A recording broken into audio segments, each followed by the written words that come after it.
All righty, take your seats. Meeting will come to order. Please rise and join me for a quick prayer and the Pledge of Allegiance. Please stand. Lord, thank you that we all get to live in the greatest country in the history of the world. Thanks for all of our ag producers all over the country that are doing what they do best, which is to feed, fuel, and clothe not just this country, but the rest of the world as well. Pray for wisdom and discernment for this committee, and we pray for the hearing we're about to have. In Jesus' name, amen. Please join me for the pledge.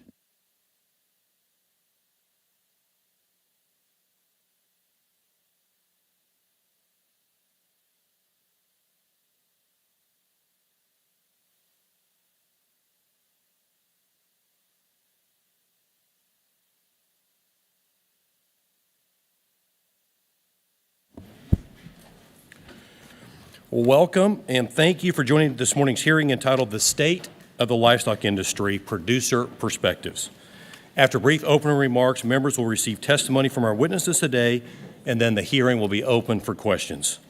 In consultation with the ranking member and pursuant to Rule 11E, I want to make members of the subcommittee aware that other members of the full committee will also be able to join us today.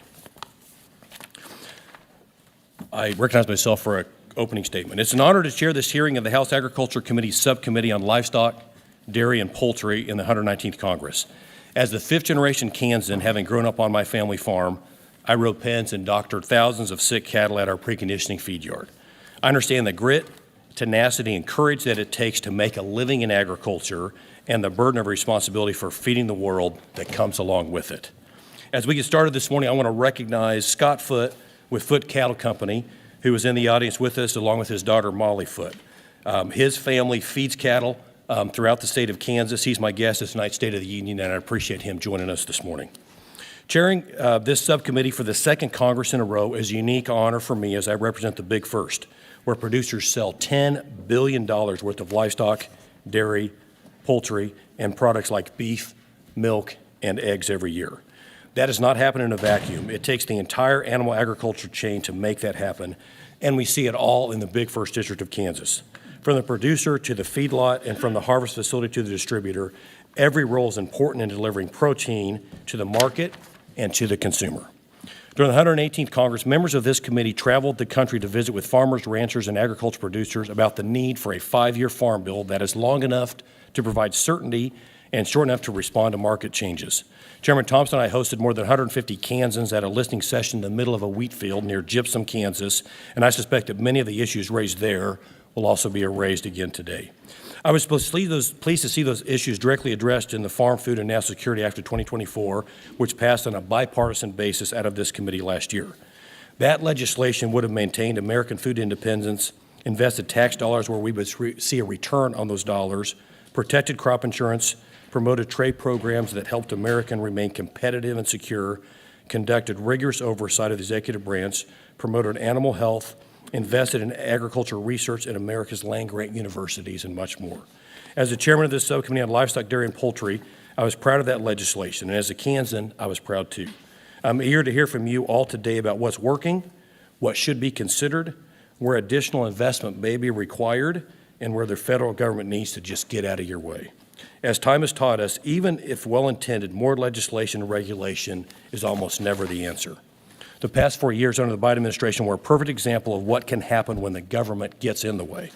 Whether it was proposed seminally a framework that would have increased costs for producers and consumers with no real impact on public health, its botched response to the highly pathogenic avian influenza, or water regulations which would have put several processing facilities out of business, we must learn from these mistakes and not hamstring America's farmers, ranchers, and our ag producers.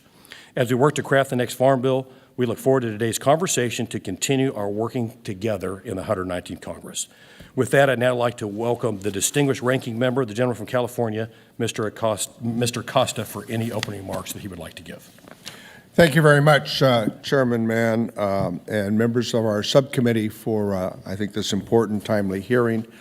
It's important that we have people who are where the rubber meets the road, so to speak, talk to us about the state of the livestock industry throughout the country and the regional impacts that we're all feeling with the challenges that we've had in the last several years, especially with the high-path avian flu in the poultry industry and the dairy industry, and how we've tried to address that.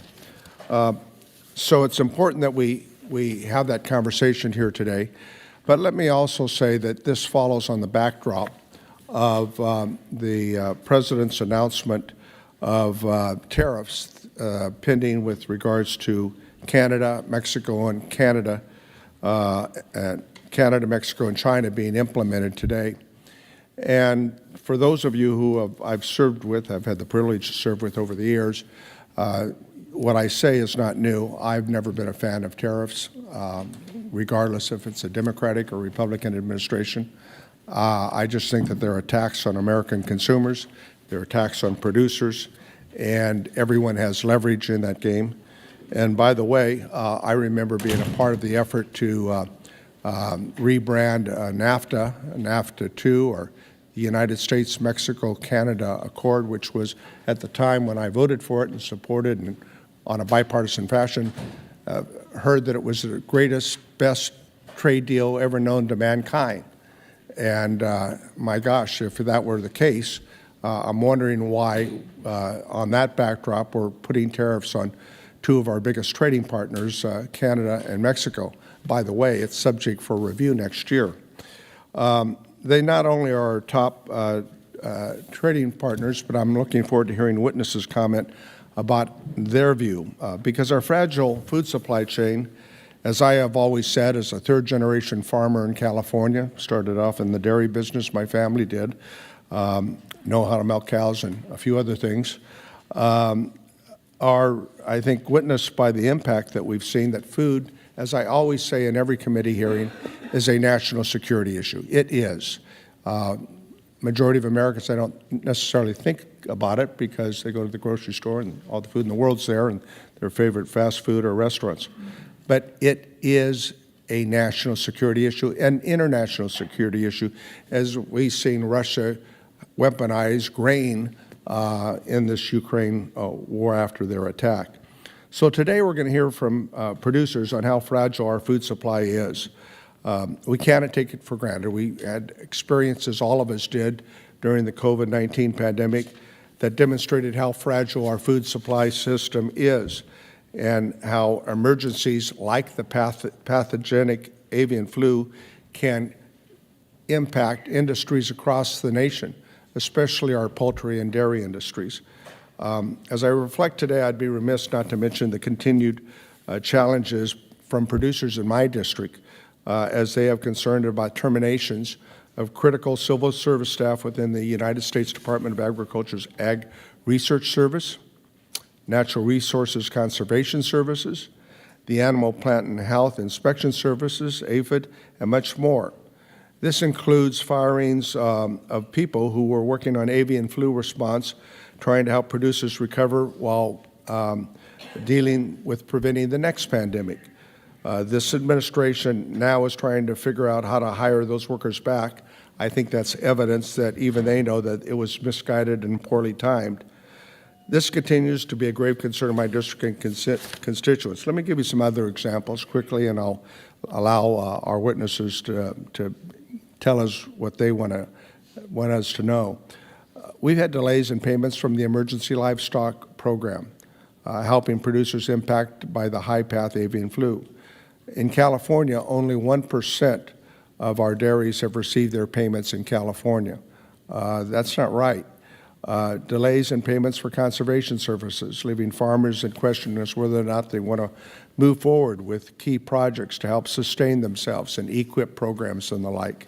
Delays in key research that requires 24/7, such as those at USDA Ag Research Services. These are things that I'm hearing from my constituents here, and you couple that with the issue of the potential impact of tariffs and mass deportation, and I can tell you in farm country in California, folks are concerned. The testimonies today that we're looking forward to hearing will talk about investing in the next generation's workforce. It's critical that we retain the talented people in the United States Department of Agriculture to ensure resilience and security of our food supply chain. I'd like to submit for the record concerns I've heard from my district, Mr. Chairman, about the delays in this funding.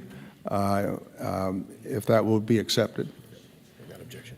Without objection, thank you. California continues to be, as you know, the largest ag-producing state in the nation. $58 billion last year at the farm gate with over 300 commodities. I have the honor and privilege, along with my other colleagues in the Valley, to represent parts of Fresno and Tulare County, two of the top ag-producing counties in the state and in the nation. We're proud of that fact, like you're proud, Mr. Chairman, of your production in your home district as well. And so trade will continue to play a role in this Congress, and I look forward to working with my colleagues on a bipartisan, comprehensive effort on trade agreements and getting a bipartisan farm bill, as you stated on the outset, and we need to get that work done here this year. And I'll look forward to hearing the testimony. Thank you very much. Thank you, Ranking Member. Next, I will recognize Chairman Thompson, my good friend from Pennsylvania, for any opening comments that he would like to make. Well, Chairman, thank you very much. Good morning, everybody, and thank you to Chairman Mann and Ranking Member Costa for convening the first hearing of the Subcommittee on Livestock, Dairy, and Poultry in the 119th Congress. And more importantly, thank you to our witnesses who have taken time out of your busy schedules to appear before us today. I look forward to hearing from each of you. The timing of this hearing is critical. Our producers are dealing with a historic high pathogenic avian influenza outbreak, harmful state mandates like Proposition 12, and difficult market conditions, along with a slew of other issues. Now, this hearing today is a great opportunity for us to learn from the experts in front of us about the best way to combat these problems. Over the last 3 years, I've had the privilege to travel with many of my colleagues, actually, to more than 40 states and 1 territory to learn about farmers' and ranchers' top concerns. Given the size and diversity of the livestock industry, we need a full picture of on-the-ground conditions and an honest assessment of what is and isn't working to ensure we appropriately arm producers with the tools they need for success in the coming years. Now, I'm proud of the Farm Food and National Security Act of 2024 that we passed out of committee on a bipartisan basis last year. We increased funding for the three-legged stool, including language on negotiating animal disease regionalization agreements, improved investment opportunities for livestock auction owners, doubled funding for MAP and FMD programs, and provided a fix for Proposition 12, just to name a few. Unfortunately, for numerous reasons outside of my control, we weren't able to get this bill across the finish line, and America's producers are the one that's paying the prices. We cannot let this year be a repeat of last. I look forward to hearing from you all today about the issues you're facing and the provisions you'd like to see included in a new farm bill. I appreciate the partnership of Chairman Mann and Ranking Member Acosta, and of course Ranking Member Craig, as we continue to explore potential solutions to the issues that will surely be highlighted in today's discussion. And once again, thank you all for being here to testify. And Mr. Chairman, I yield back. Thank you, Chairman Thompson. Next, I'll recognize Ranking Member Craig for any opening comments she would like to make. Good morning, and thank you so much, Mr. Chairman. Thank you to Ranking Member Costa for convening this hearing, and most importantly, as Chairman Thompson said, thank you so much to the witnesses. As spring approaches, I know this is a very busy season for all of you, and I appreciate you coming to Washington, particularly during such a critical time, to give us an update. I am concerned about the state of the industry. We have animal disease outbreaks, high input costs, a holdup of USDA cost share payments, and a destabilized trade environment. None of these things provide certainty for producers or make life more affordable for American families. Some of this uncertainty could be reduced by a bipartisan farm bill, one that strengthens our animal disease preparedness by investing in the research and infrastructure needed to effectively combat animal disease outbreaks. We talked about the many reasons we need a bipartisan farm bill last month in our full committee hearing, so I won't belabor the point, but I hope we can navigate through a partisan reconciliation bill to achieve a bipartisan farm bill this year. Producers need it. The livestock and poultry industry faces some very serious issues with avian influenza. While I appreciate USDA has given some thought to a new plan to fight the spread in poultry, questions remain. How will it impact trade? Does USDA have the staff to implement this strategy? I'm looking forward to hearing from our panelists today about how USDA's approach to high path will impact their operations, as well as their suggestions for how Congress can work with the Trump administration to better combat this disease. Finally, farmers are worried that trade fights and continued consolidation will hurt their bottom line. The last time this administration started a similar trade war, it cost U.S. farmers nearly $30 billion, around $1 billion of which was in part due to China launching retaliatory tariffs on U.S. pork, and we know that those producers were not made whole. At a time where family farms across this country are disappearing, policymakers should be focused on facilitating access to reliable markets and making the food you produce more affordable for hardworking American families. The tariffs on our largest trading partners that went into effect today are going to be devastating to this industry and to family paychecks across our nation. Thank you again for being here, and to the Livestock Subcommittee for hosting this hearing. And with that, Mr. Chairman, I yield back.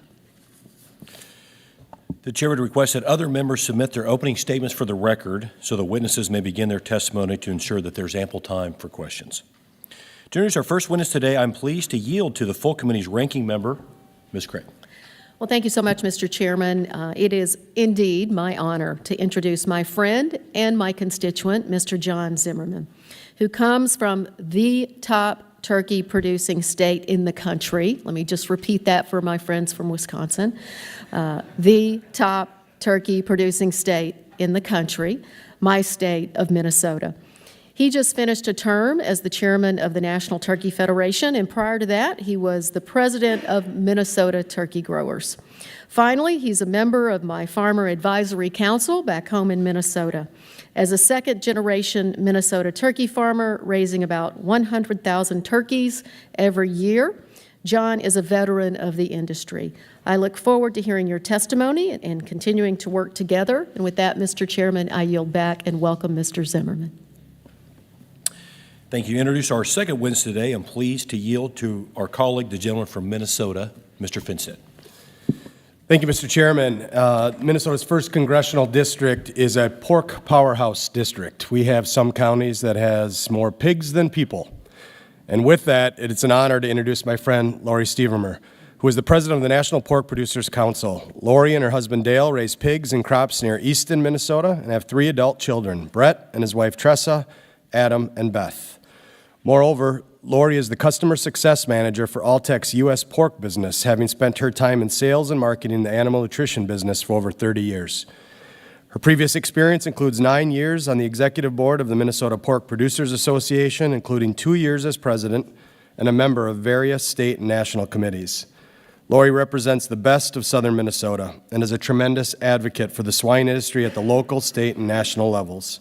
And we thank her for being here today. Thank you, Mr. Chair. I yield back. I'll now yield to our subcommittee's ranking member, Mr. Costa, to introduce 2 of our witnesses. Thank you again, Mr. Chairman, and it is my honor and privilege to introduce Mike West, who up until the reapportionment in 2020 was a constituent of mine, but still a neighbor and a friend from Hillmar, California.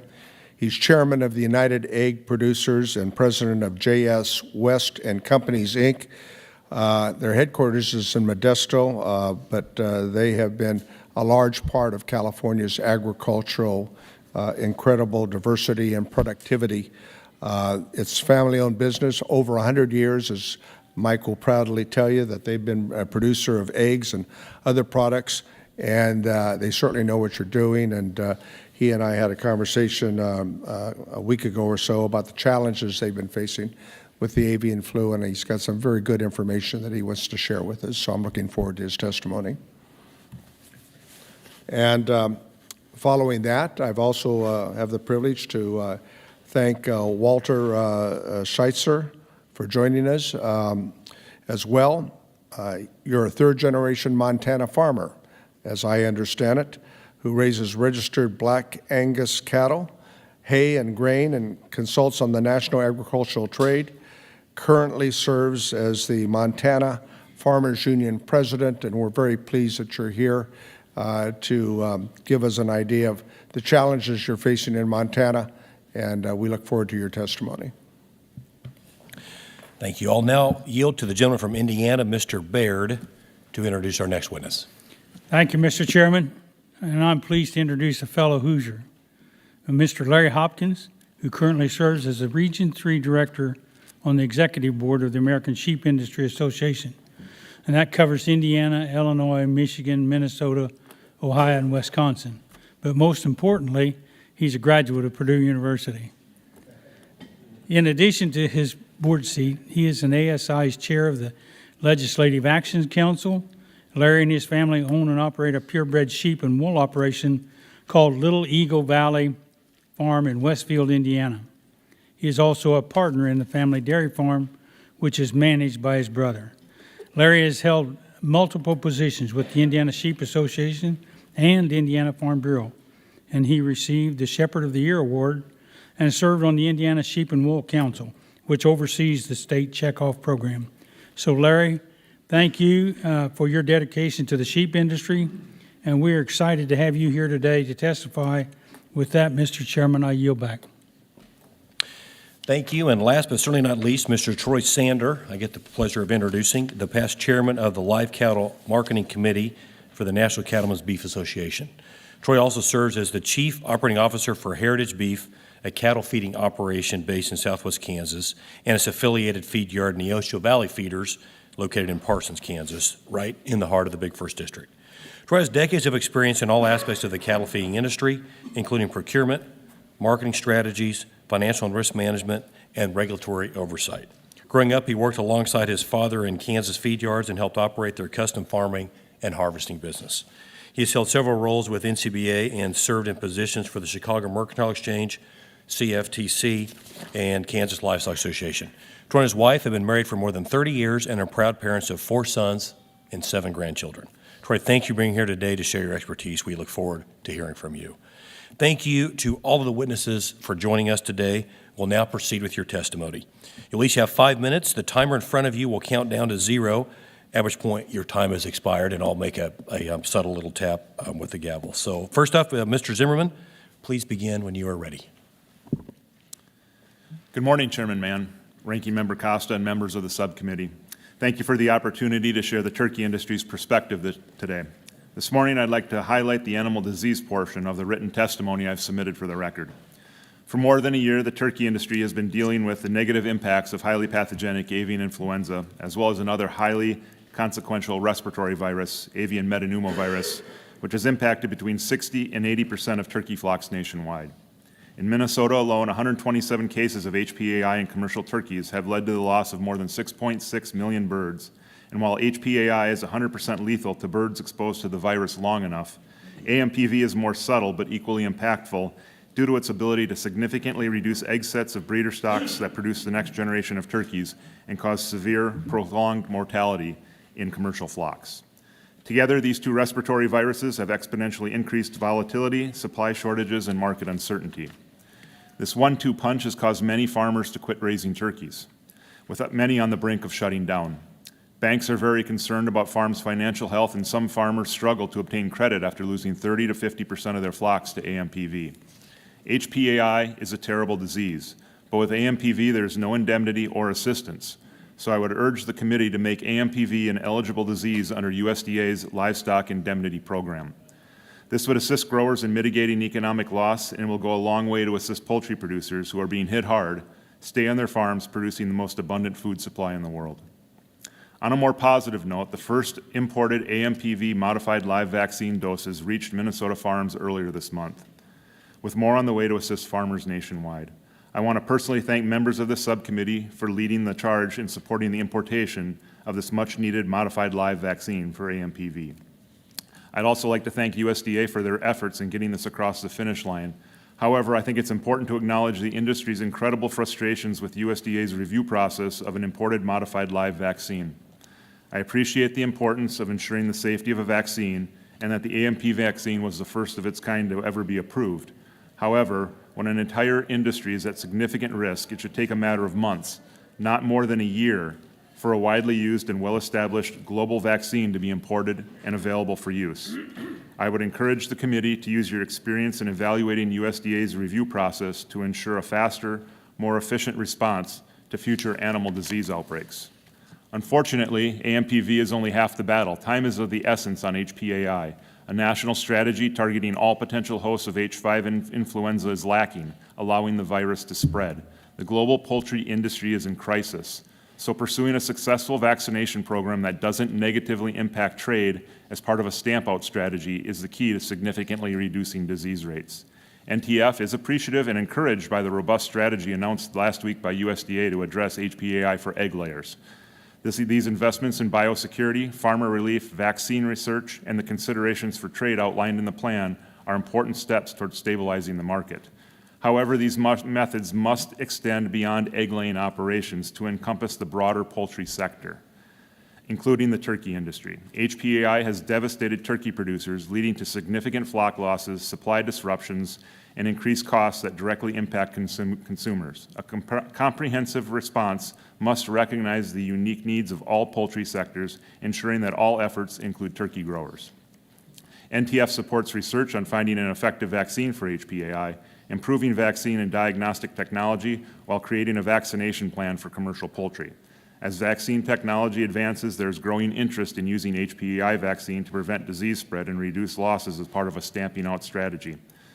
As a parallel approach, NTF strongly encourages USDA to renegotiate with key trading partners to minimize the implications of vaccine deployment.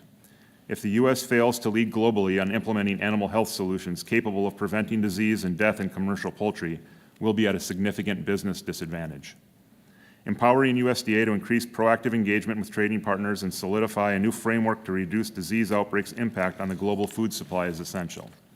So in closing, as Congress writes a new farm bill, NTF urges the renewal and robust funding of animal disease programs such as the three-legged stool and the establishment of an HPAI strategic initiative to ensure the turkey industry has the tools necessary to combat future animal disease problems. Thank you again for the opportunity to testify today, and I look forward to answering any questions you may have. Thank you very much for that testimony. Next, Mrs. Stevermer, please begin when you're ready. Well, good morning, Chairman Mann, Ranking Member Costa, and members of the subcommittee. I'm Lori Stevermer, a third-generation pork producer from Easton, Minnesota, and president of the National Pork Producers Council. In thinking about the state of the livestock industry, let me start by saying that for several years, America's 60,000-plus pork producers have faced difficult times. While farmers are ever optimistic about the future, we are emerging from the worst period of losses in our industry's history, averaging $30 per head from late 2022 through early 2024. Since then, some production costs have declined and hog prices have improved, but many farmers have not recovered financially. To provide certainty we need to continue farming, American agriculture needs a 5-year farm bill in which pork producers have 3 priorities. First, we must fix the problems caused by California's Proposition 12, which has increased farmers' operating costs, caused business uncertainty, and raised pork prices at the grocery store. As you know, this law reaches far beyond California to include farmers in other states and even other countries. The outcomes of Prop 12 defy common sense and create a patchwork of differing state regulations if Congress doesn't act. Prop 12, opposed by both President Trump and President Biden, is harming small and medium family farmers the most. We have followed the processes in place to address this issue, and we are before you because the Supreme Court has said it is a matter for Congress to take up. Second, we need to ensure that we protect livestock from foreign animal diseases such as African swine fever by funding USDA programs for detection, prevention, and rapid response to outbreaks, which we have come to call the three-legged stool of animal health. This must include a strong laboratory network for surveillance and a stockpile of vaccines to quickly respond to diseases. Third, we must promote our exports by funding the Foreign Market Development Program and the Market Access Program. This is critical to our ability to produce wholesome, nutritious pork and serve our communities and employees. Moreover, we need to think hard about how policies and regulations on market reporting, labor, and competition impact family farms across America, not just now, but for future generations. I hope this committee will consider a 5-year reauthorization of the livestock mandatory reporting program. It ensures that reliable and accurate information influencing critical business decisions is available to farmers like myself and others at this table. Employment remains a top issue I hear from our producers. Farms across the country desperately need employees. The H-2A visa program must be expanded to include year-round foreign-born workers. Given our ongoing challenges, farmers need assurances we won't be subjected to regulations that restrict our ability to buy and sell our animals. For that reason, we urge Congress and the administration to defund and withdraw the Packers and Stockyards rules. Finally, let me say a few words about international trade. Without trade to our customers beyond our borders, we see and feel deep, substantial losses. International trade provides us with $66 per pig marketed. Without those markets for the wide range of products we produce, many of us simply would not be able to continue to farm. U.S. pork producers face tariff and non-tariff barriers to our products in many countries, including China and the EU. Opening new and expanding existing markets is paramount and allows many farms to stay afloat. The best way to do this is through comprehensive trade agreements, eliminating those tariff and non-tariff barriers. Just how important are those agreements? U.S. pork exports, for example, have increased over 2,000% in value since 1989, the year the U.S. implemented its agreement with Canada. In fact, last year the U.S. exported over 3 million metric tons, valued at nearly $8.63 billion, which set a new record. We now export more pork to the 20 countries where we have a comprehensive trade agreement than to the 80 other plus nations which we ship pork. It is also important to realize there are a variety of inputs we must bring in from China, including amino acids and trace minerals. We need to keep this in mind as Congress and the administration continue conversations on the future of our relationship with China. We are proud of the work we do and appreciate the opportunity to help feed American families and to present our perspective on the livestock industry. Thank you for the opportunity to testify before you today. Thank you. Mr. West, please begin when you are ready. Good morning, Chairman Mann, Ranking Member Costa, and members of the subcommittee. Thank you for allowing me the opportunity to testify today on behalf of United Egg Producers. UEP is a farmer cooperative whose members independently market about 90% of the eggs sold in the United States. I am proud to serve on its board of directors, and I'm even prouder to serve as its chairman up until October of this year. My name is Mike West, and I am the proud president of J.S. West Milling Company in Modesto, California. J.S. West is a family-owned business. We produce eggs and we sell propane, and we've been in business for 116 years. My great-grandfather founded this company in 1909. Today we have capacity for 2 million laying hens, and we are also the largest privately held propane company in California, and we are looking to widening that gap. I am the fourth-generation leader of J.S. West Milling Company. My father came before me, his father came before that, and my great-grandfather started the business back in 1909. Our son Noah joined the business just 2 months ago. He represents the fifth generation of our family. His brother Nicholas will be next into the business within a couple of years. We take the family business seriously in our family. However, Noah, on his first day of work 2 months ago, his brand new office is on a chicken ranch. He pulled up to that ranch on his first day and was met with an eerie silence. That's because the month previous to that, we depopulated 550,000 chickens that were sick with highly pathogenic avian influenza. It was the second such depopulation in the calendar year 2024 for J.S. West. We depopulated 1.2 million chickens off of our Hillmar Ranch. Those numbers pale in comparison to what is happening across our country, We lost 1.2 million birds. Many, many more people are losing many more birds than that on a weekly basis. HPAI is in every state. It's been found in every continent on this planet. This country has depopulated 167 million chickens since this outbreak started in 2022.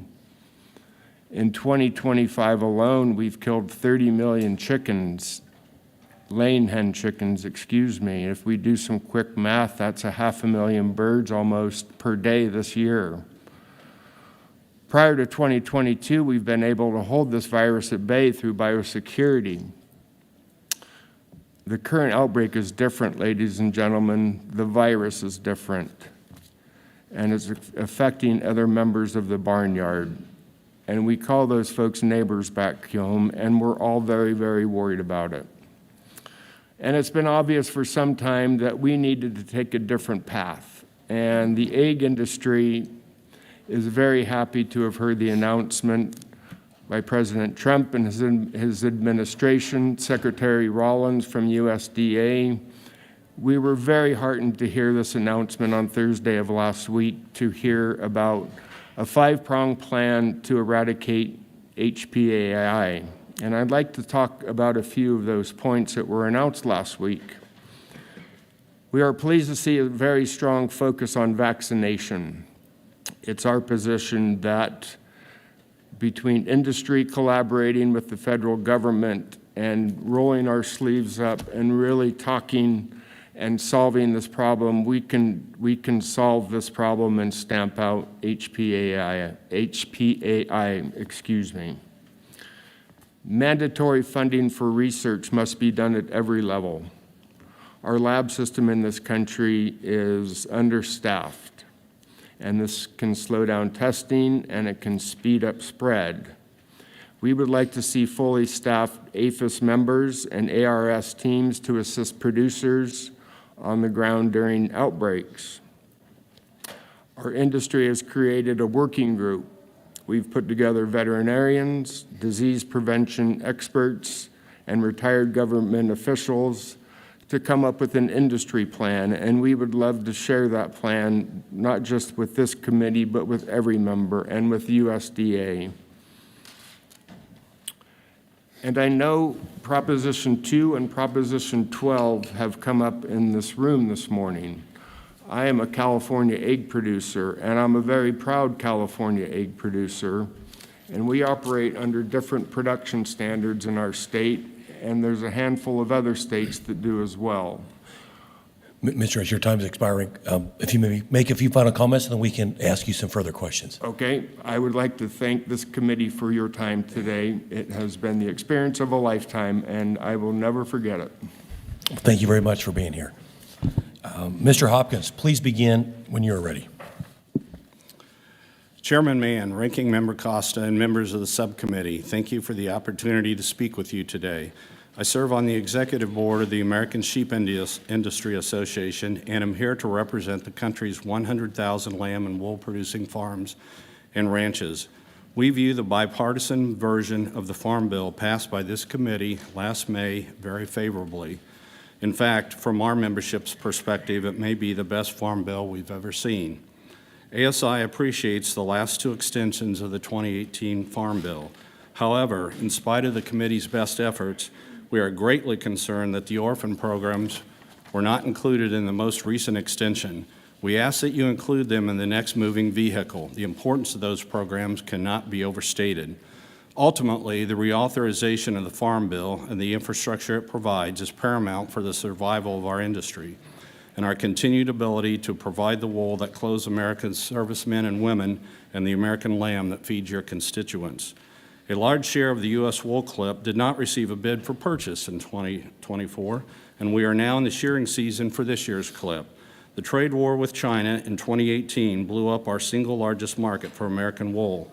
That loss was shortly followed by the pandemic that shuttered wool textile mills across the world and wiped out demand for most wool garments.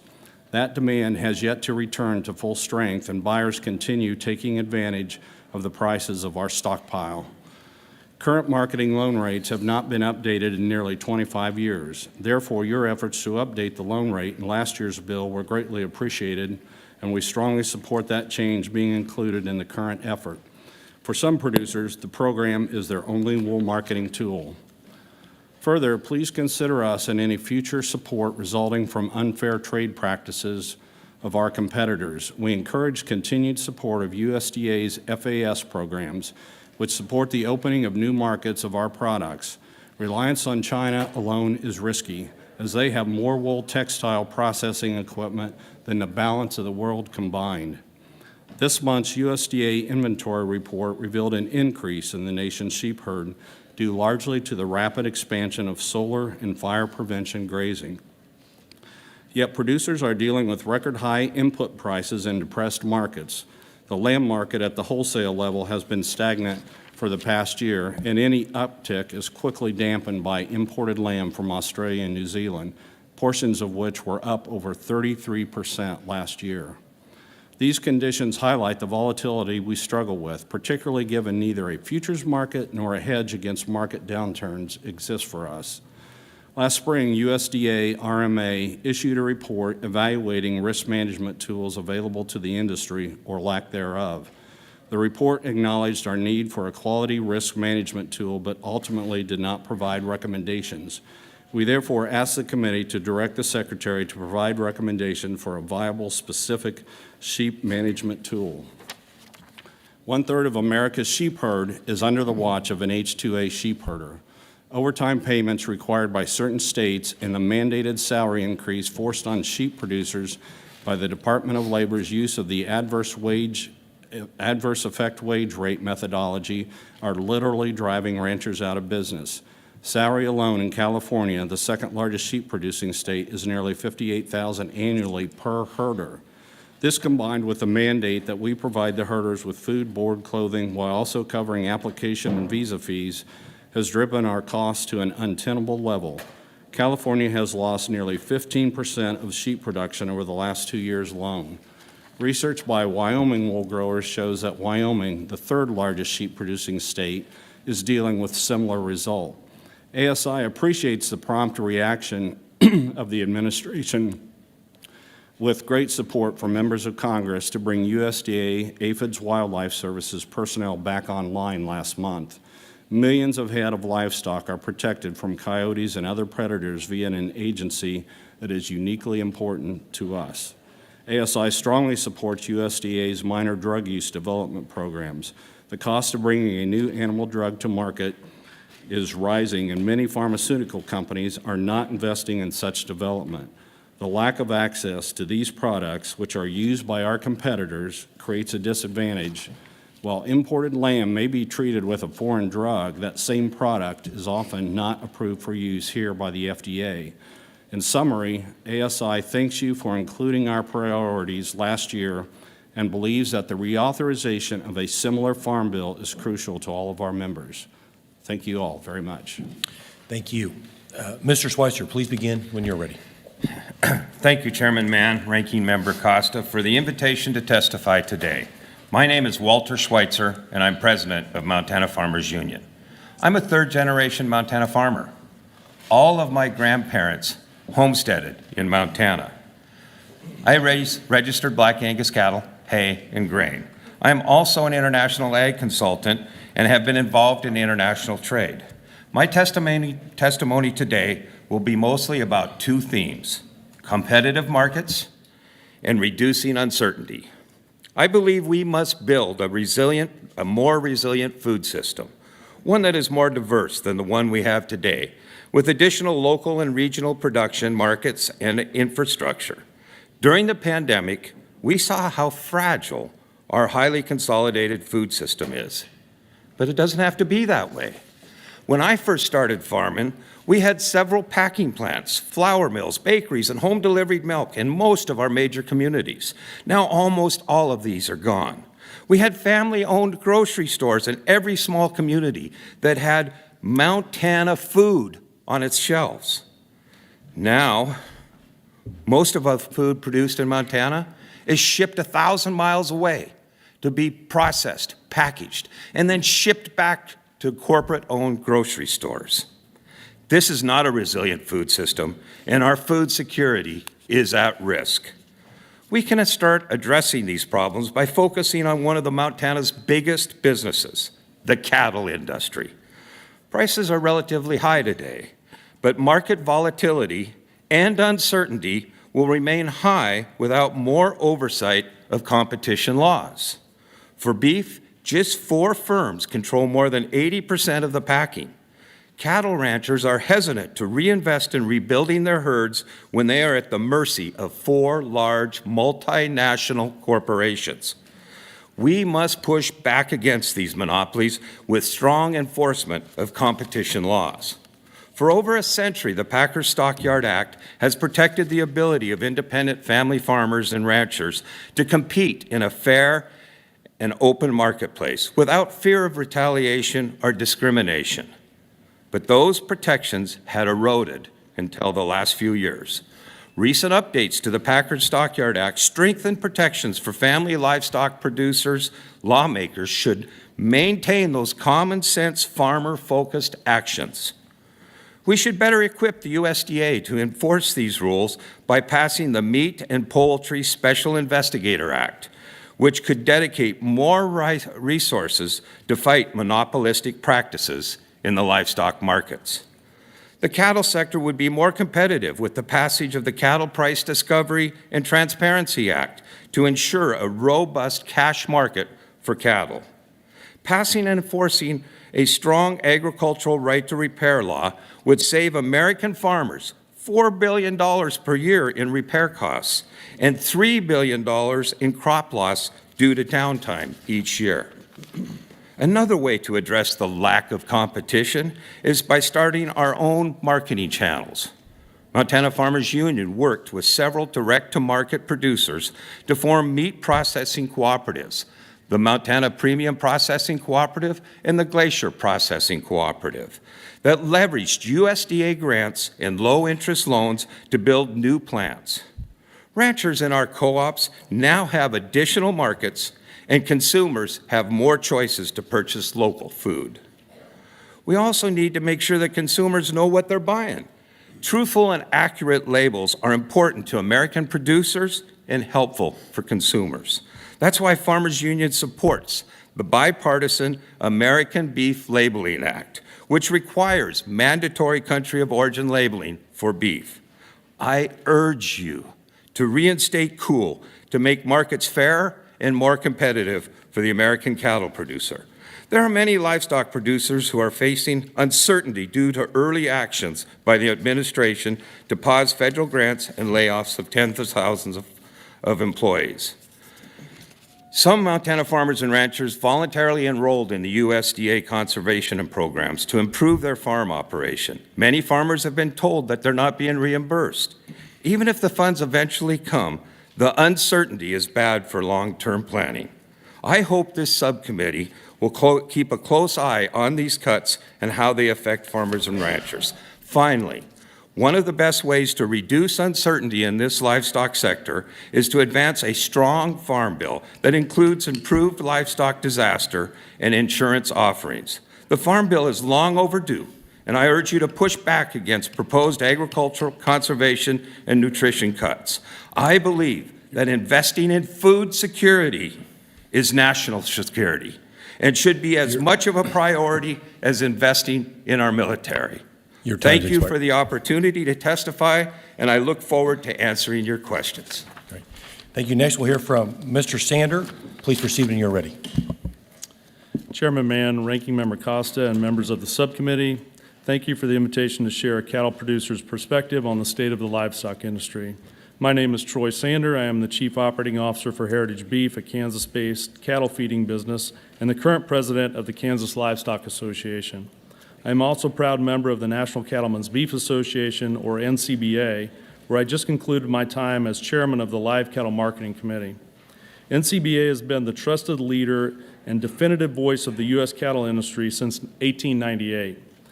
NCBA today represents over 25,000 direct members and approximately 178,000 through its 44 state affiliate organizations.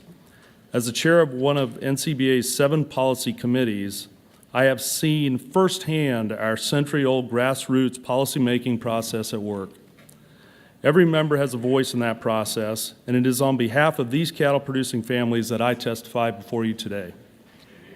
In general, and certainly more so than at any time in the recent past, I am pleased to report that the state of the cattle industry is healthy and strong. We are seeing cyclically high prices for fed cattle feeders, calves, and cows, and even setting new price records in some cases. While much of this can be attributed to tight cattle supplies, beef demand has also held strong in the face of inflation and tighter household incomes. Consumers know that beef is a nutrient-dense and efficient source of protein, and that it is largely why they keep coming back for more.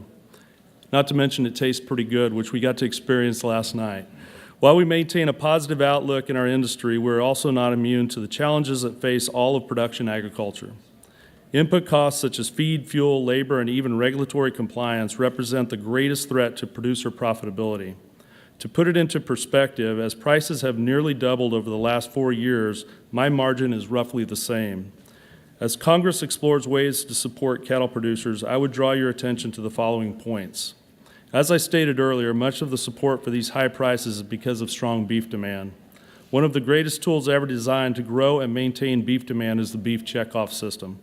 This widely supported and successful program uses the pooled resources of cattle producers across the country to open new markets abroad, drive sales domestically, and conduct research into the human nutrition benefits of incorporating beef in a healthy diet.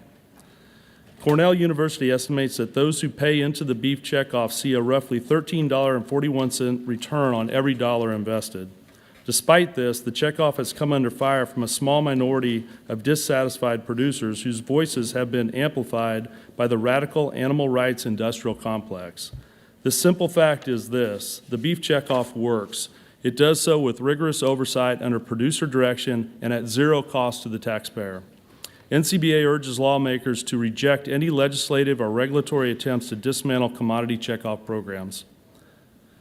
Finding and keeping a workforce is another major challenge in the cattle industry. Domestic farm labor is extremely hard to come by, and as a result, we struggle to maintain operational certainty. Although programs like H-2A exist to help with the farm workforce, it favors crop production because it is entirely a seasonal program. The cattle industry needs refinements to H-2A to make it a year-round, more successful, efficient, and streamlined program.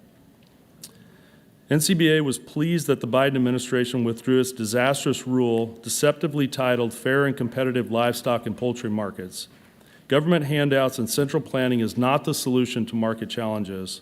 However well-meaning this rule may have been, the fact is it would have wreaked havoc on the small producers it was intended to help.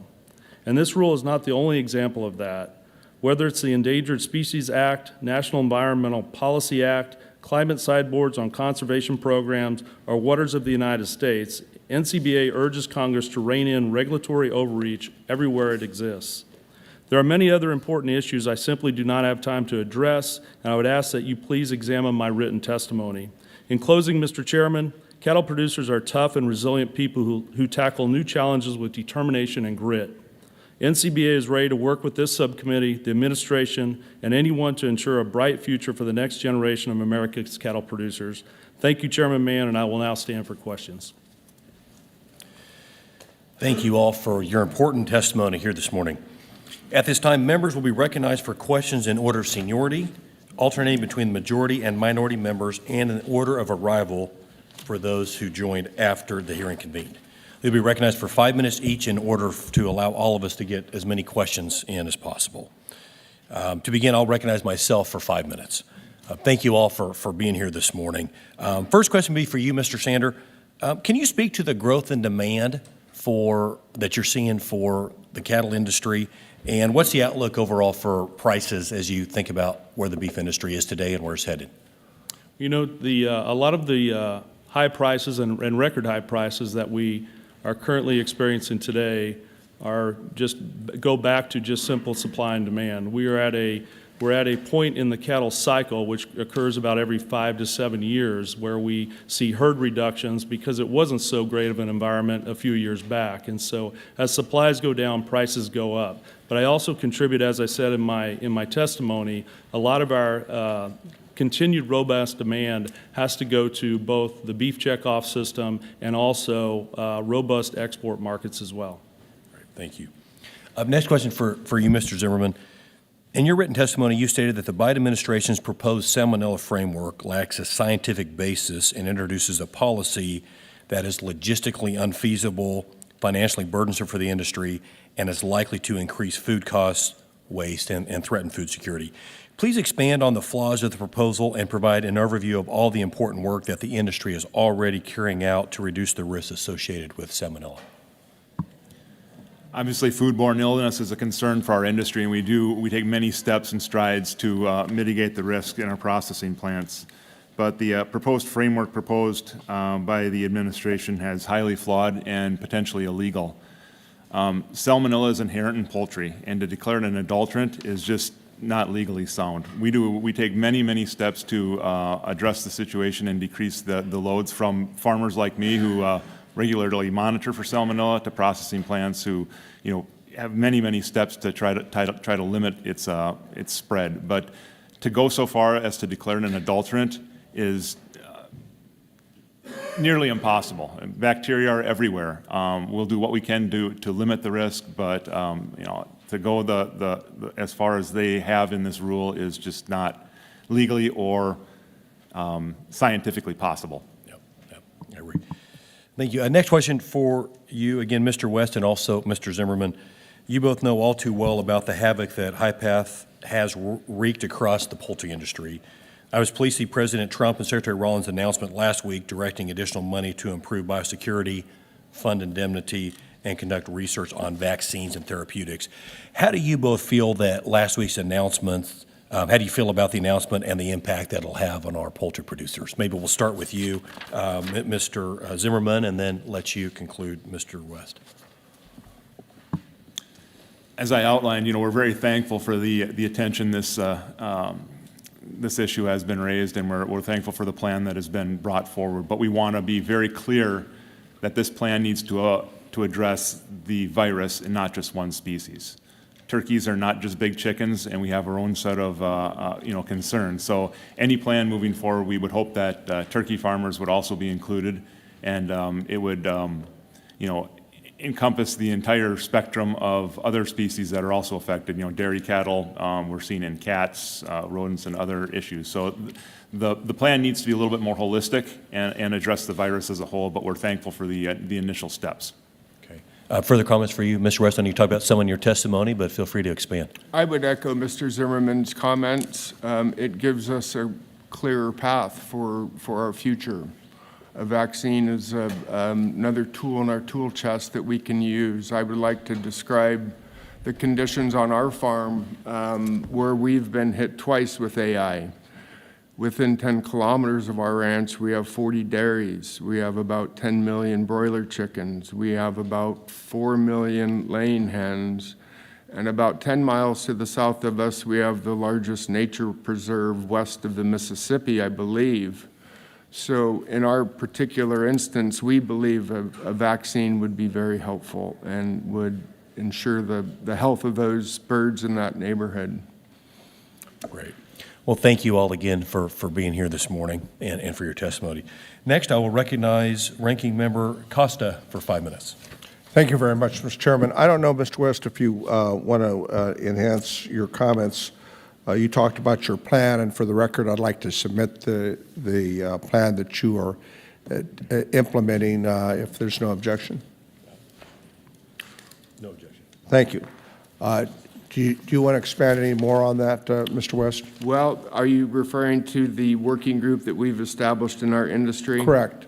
Yes, we are working on the first draft of that as we speak, and as soon as that is ready, we will be ready to deliver that. I do not know a time frame on that. I would guess, I don't want to guess, Mr. Costa. You made your comments, Mr. West, about our valley's incredible productivity in terms of not only the poultry development in your area, but also the dairy industry. And you have cooperated, because I know I've represented both industries and many others. How's the cooperation going these days with over 70% of the herds in California, dairy herds in California being impacted by the high-path avian flu? How would you describe that relationship? I would describe it as friendly, and I would describe it as perhaps a little secretive. We know what's going on our farms, and we don't know what's going on theirs. And we would like to work together with that industry and others locally, regionally, nationally, to come up with a plan. In many neighborhoods where you see laying hens, you will see dairy cows, and you will see a lot of other forms of agriculture. Well, I think that's something we need to continue to work on, not just in California, but around the country, because of the way this high-path avian flu has taken shape. Do any of you witnesses here care to comment on the impacts of potential tariffs on our trading partners in Canada and Mexico, and your concerns? Yes, thank you. I can address that question. I mean, as I mentioned before, 25% of our pork products are exported. That adds $66 worth of value. Our trading partners like Canada and Mexico are concerned. We export, Mexico is our #1 market for exports, so any type of disruptions are of concern, especially the retaliatory tariffs that might come back to us.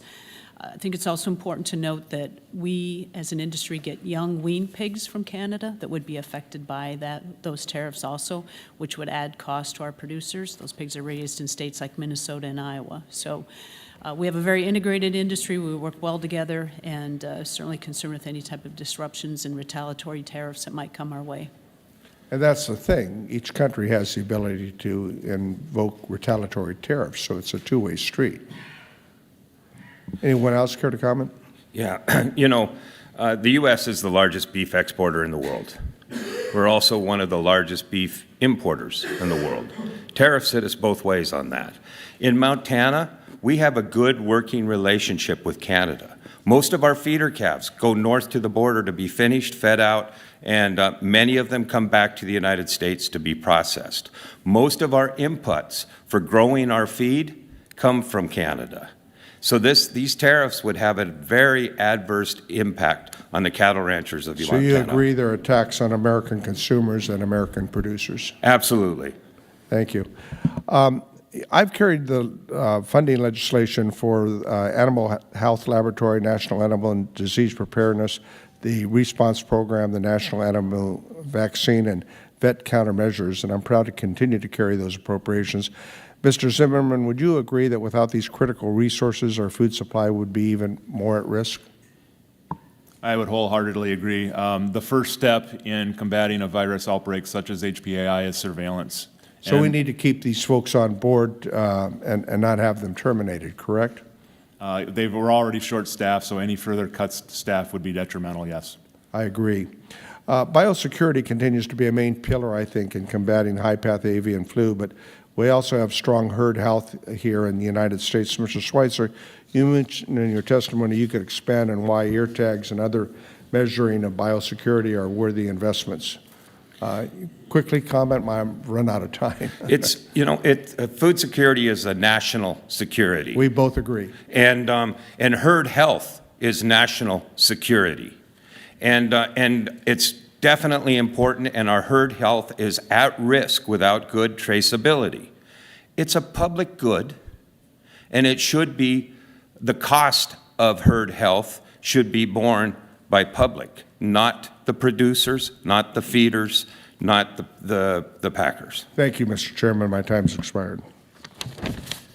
Next, we'll recognize the gentleman from Nebraska, Mr. Bacon, for 5 minutes. Appreciate y'all being here. Agriculture is the economic engine for Nebraska, so I just appreciate your expertise. So I have a question for our beef experts here and our pork experts. Just tell me the importance of USMCA here to these two industries.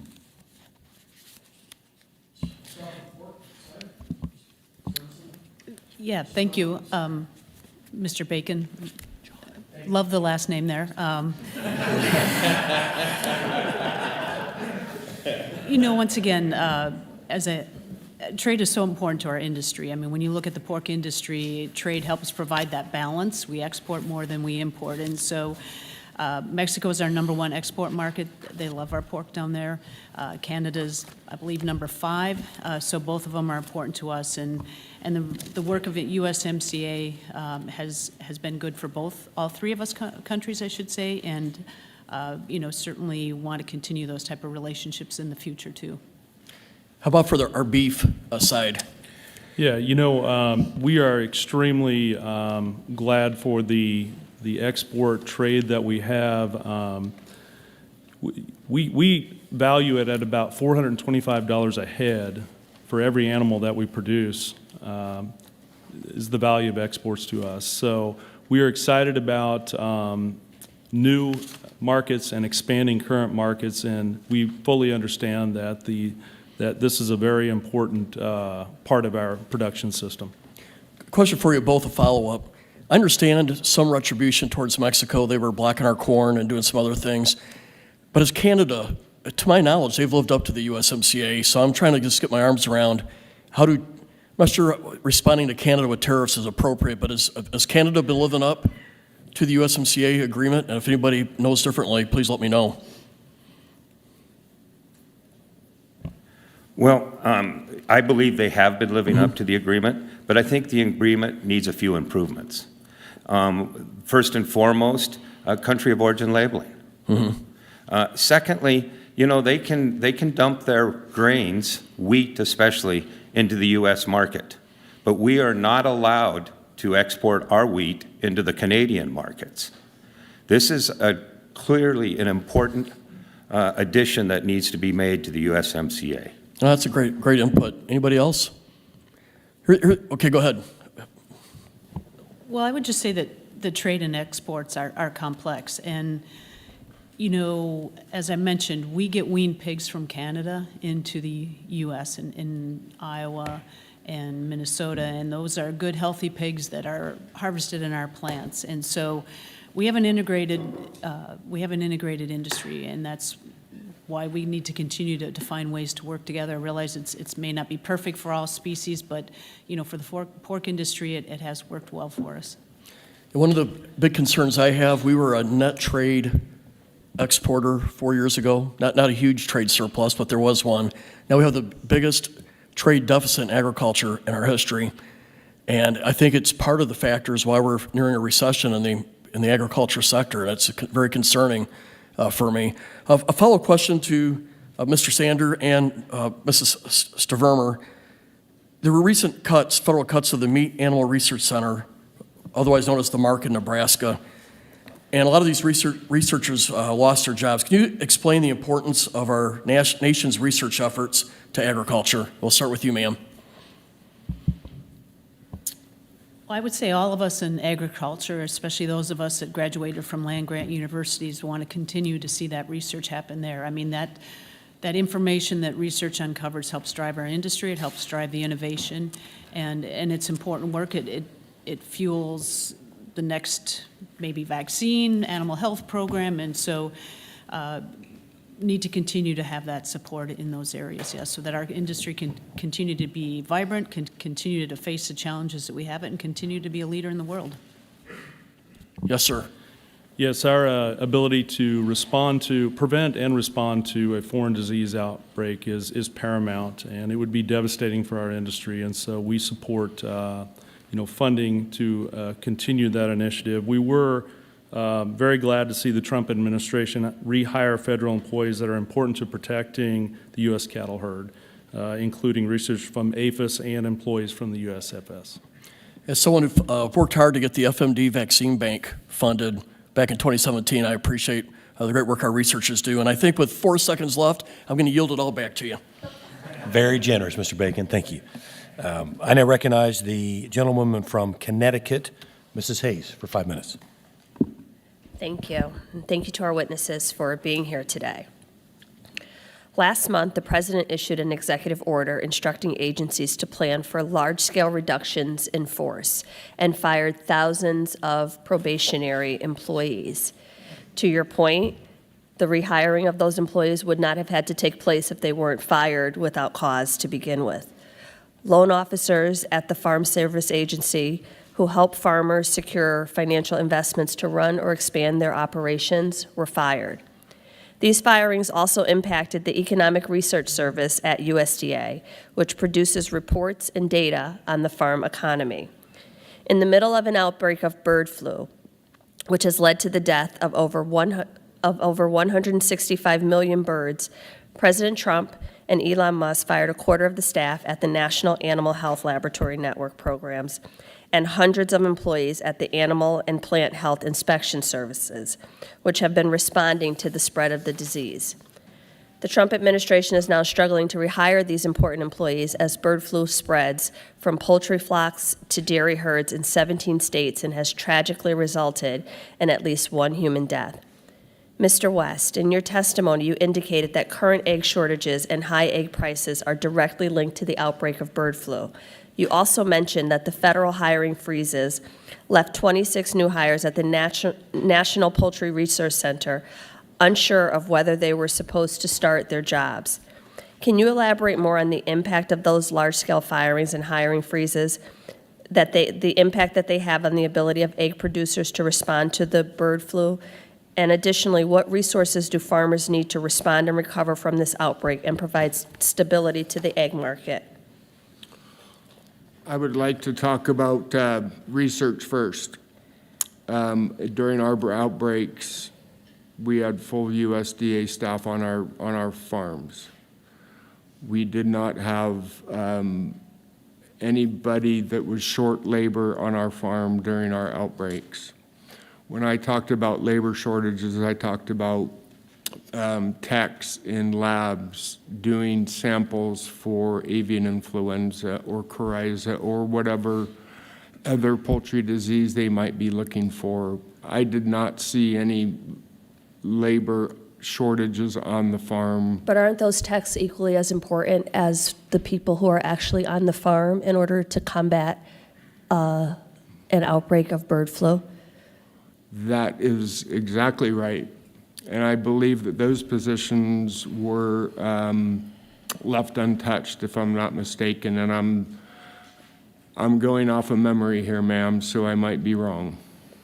Okay, well, you can submit that later. But the point is making those types of cuts without surgical precision and an understanding of the impact that would leave us in a bad spot should an outbreak occur that we cannot plan for. So it's not just the workers on the farm, but the technicians in the lab and all of those highly specialized employees are very important to the lifespan of this process. I have another question, but Mr. Schweitzer, you seem to be jumping out of your seat. Would you like to respond?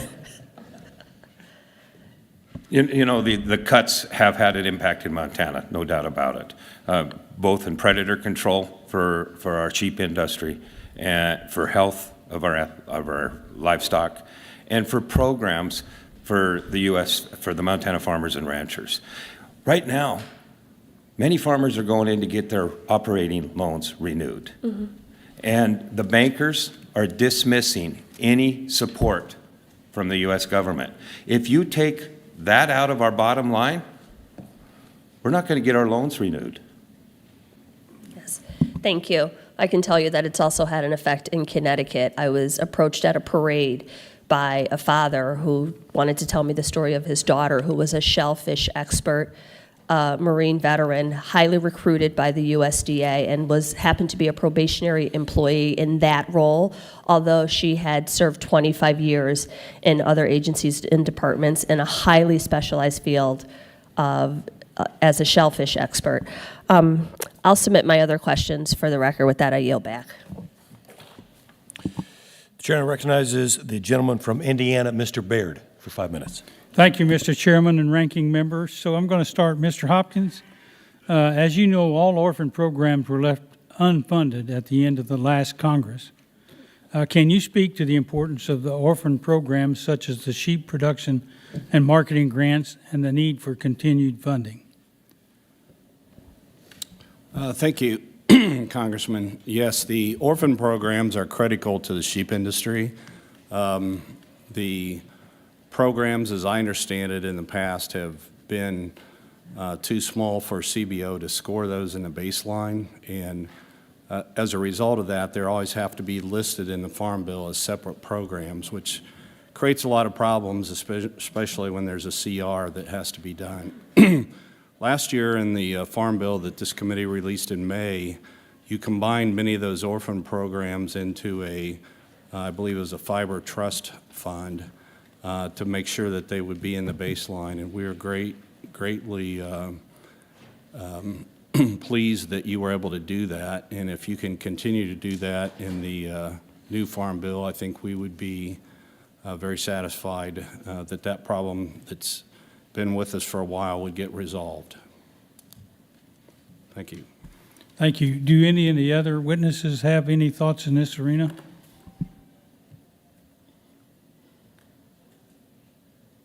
If not, I'll move on to Mrs. Stevermer. You talk about how the U.S. pork industry is dependent on vitamins manufactured in China due to the limited production that we have, and in some cases, there being no other country of origin options to meet the industry volume demands. While this is not within the jurisdiction of the Ag Committee, what recommendations do you have to Congress for addressing this issue? Yeah, thank you for that question. And as I did mention, there are certain vitamins, trace minerals, and amino acids, that we can only get from China. And so my ask would be that as we continue to have conversations about our relationship with China going forward, to keep that in mind, because if we are unable to source them, or if the cost of those go up significantly, it will impact our producers' bottom lines. Thank you. Do any other witnesses have any remarks in this regard?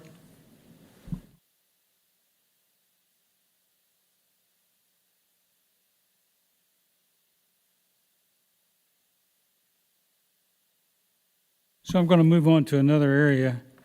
So Mr. Sander, do you and your organization have any position regarding USDA's investments into small and regional meat and poultry processing capacity? And given the policy preferences, as a general rule, is it preferable to have Congress authorize these programs or have administration do it? Yeah. You know, obviously, we will at some point end up rebuilding our herd, maybe not to levels that we've seen in the past due to inflation and taxes and land values, but we will see, again, a time where we have a large supply of cattle that need to go through the processing plants and the packing plants, and so we are absolutely 100% supportive of programs to help small and regional packers overcome the high costs of the startup and provide more hook space for our product. Do any of the other witnesses have? Yes. You know, Montana, prior to the COVID pandemic, we eat about 100,000 head of cattle a year, but we only had the processing capacity of about 30,000. We found out during the COVID pandemic that we couldn't even feed ourselves, even though we raise over 2 million head of cows. This local regional processing is critically important for our food security and our national security. And the investments that have been made in Montana have increased, almost doubled our processing capacity. But we still have a ways to go because we eat 100,000 head. So if we can process 60,000, we're still short 40,000. Thank you. Anyone else? We got about 21 seconds.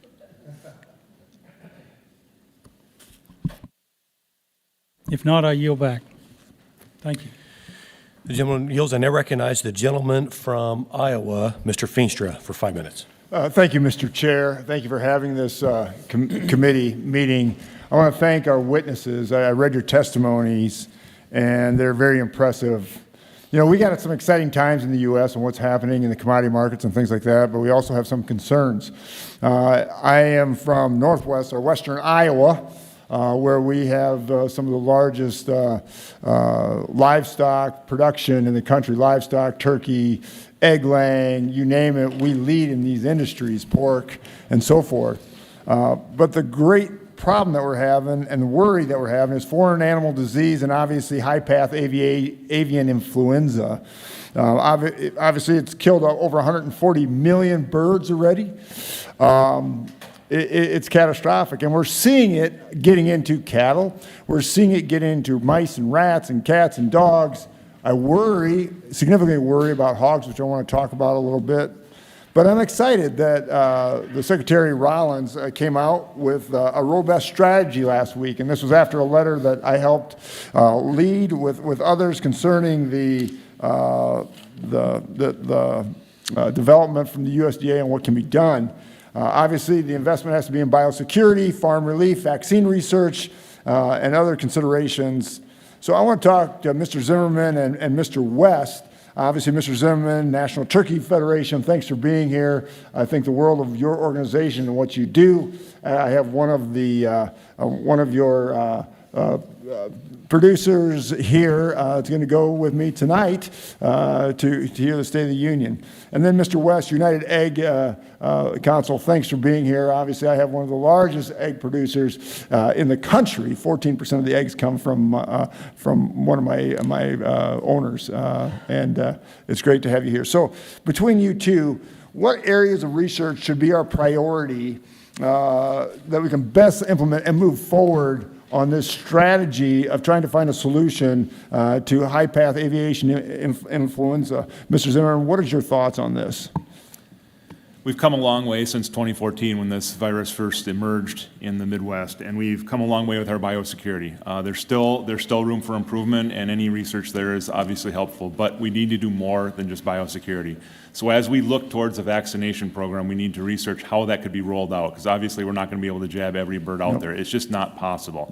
But what birds should we protect first? I mean, egg layers maybe our breeding stock, but we have to have those discussions of how a vaccine could be implemented, and then we also have to address the trade issues, obviously, to make that happen. Is that going to be the big issue? That trade issue concerns me a lot. So you start vaccinating, you know, it's different than egg layers, but for turkeys, is this going to be a big issue for you? It can be a big issue. You know, we have to weigh how many birds are we depopulating versus how large our export markets are, and we're at that point. So we really need to look into how we can vaccinate and not harm trade. In 2014, we know the CVOs got together and discussed this issue and alleviated a lot of the trade concerns. So we would hope that in the future we can have those discussions so we can start concentrating and looking at vaccine, because honestly, I think that's our path forward. Yeah, I agree. I had a couple turkey farms get hit in Buena Vista County and Sac County and stuff like that. We've got to get our arms around this. We can't continue to euthanize and indemnify. I mean, we've got to find solutions, and I appreciate that. Mr. West, we've had a lot of discussions on this topic. Worried. What is your thoughts? What can we do to move forward? What is the solution here? Well, there's a lot of solutions, and there needs to be research at every level of this virus. I spoke in my testimony about a working industry group working with the USDA and working through some of these issues. Chief among them for our industry is when and where do we vaccinate the birds? At what age? In what facility? Do we do it at a hatchery? Do we do it in a brooder house where we take a day-old baby chick and raise her to 16 to 17 to 18 weeks? Do we do it there? We do not want to do it in a lay house. It would be operationally nearly impossible. That's right, it would. Yep. Ms. Stevermer, what is your thought? I mean, I'm worried about it getting into hog. Obviously, we're worried about African swine fever.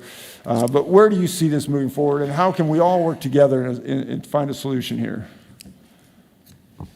I would just say it goes back to our three-legged animal health stool that we talk about, the importance of the labs that are doing the diagnostic work, the surveillance that we have in place there, and also our biosecurity. So it's upon all of us as an industry, as livestock industries, to be in communication with each other. I know our staff veterinarians are on those calls on high path, and and making sure that our lab capacity is there Yep. and that we have the science and innovation Yep. to work on vaccines. Thank you. Thank you. Thanks for your testimony. Thank you, and I yield back. Thank you. The chairman recognizes the gentleman from New York, Mr. Riley, for 5 minutes. Thank you, Mr. Chairman. Appreciate it. I want to follow up on what my colleague was talking about with bird flu. It's very, very concerning for a lot of reasons. We just had a bird flu outbreak in Ulster County in my district in January. We had another one in Delaware County just last week. And of course, we've seen what's been happening with egg prices. Mr. West, I wanted to ask you this question. I share your concerns about the damage this virus is causing, and I agree with colleagues on both sides of the aisle that we really got to get it under control. I'm an original co-sponsor of a bipartisan bill that Congressman Costa and others are leading, the Healthy Poultry Assistance Indemnification Act. And my understanding is under current law, farmers will get compensated if they have to depopulate a farm where bird flu is found, but that the folks who are in the surrounding control areas also have to take measures, but they don't get compensated. And so our bill would allow them to be compensated for the economic impacts that they face. I know that this bill is supported by the American Farm Bureau Federation, the National Chicken Council, and the United Egg Producers. And I was just hoping you could take a couple minutes to make the case for folks here why this bill is so important. Well, the control zone in each neighborhood, let me describe the process. When there's an avian influenza case, there's a circle around that farm. It can be 5 kilometers, it can be 10 kilometers, and permitting needs to be done through those areas. If you have a like poultry farm in that area, you would have to do increased testing. You would have to jump through a few different hoops to get your products moved. So we would support anything that would support that farmer next door to get his product moved. Great. No, I appreciate that. Ms. Stevermer, I had a question about, in your testimony, you talked about how American farmers are forced to rely on China for a lot of vitamins. And you listed some things like B12, thiamine, folic acid that are made almost exclusively in China. You said that China makes about 80% to 100% of various other vitamins. And I'm just curious, why exactly is that the case? And are there things we should be doing with American public policy to start trying to lessen our dependence on China for this stuff?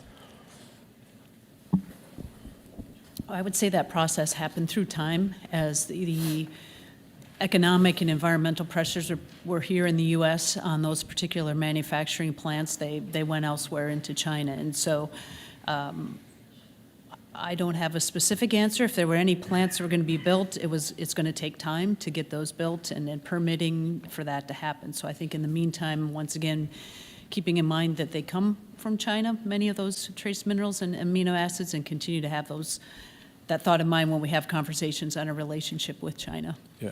So, but there's not like some sort of structural or scientific or technical reason we're depending on China for this stuff. Like we could, if we put our minds to it and made the investments, we could probably do this here in America. Is that your sense? Correct. Yeah. Correct, okay. yes.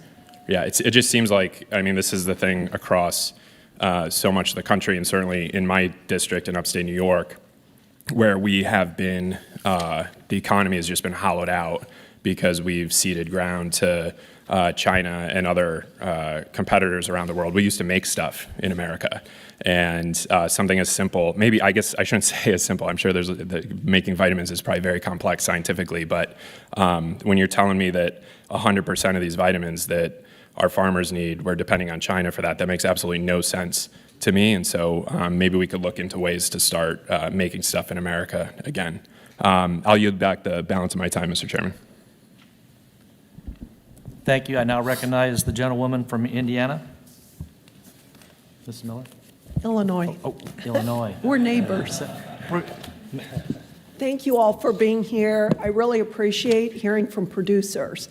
As a cattle producer myself, I understand the importance of promoting American beef and protecting our food safety in the country. I am concerned that other countries don't live up to the standards that United States has for, say, raising cattle. Mr. Sander, do you share these concerns when it comes to the importation of beef from other countries such as Brazil and Paraguay?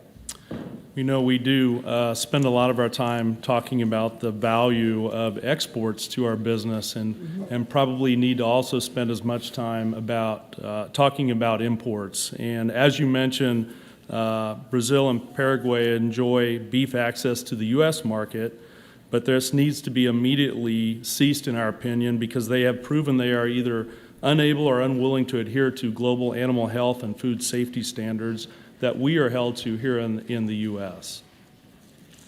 Thank you. And I do find it troubling that the United States is importing so much beef from other countries that put the U.S. cattle herd at risk for contracting dangerous diseases such as the foot and mouth disease. Could you explain to us what would happen in the U.S. if there was an FMD outbreak and why it is so important to protect our cattle from these diseases? You know, as it currently stands, if we would be devastated with such an outbreak, there would immediately be a minimum of a 72-hour stop movement on cattle. And as you all are aware, we have a perishable product, and we can't stop the production process. The process needs to move.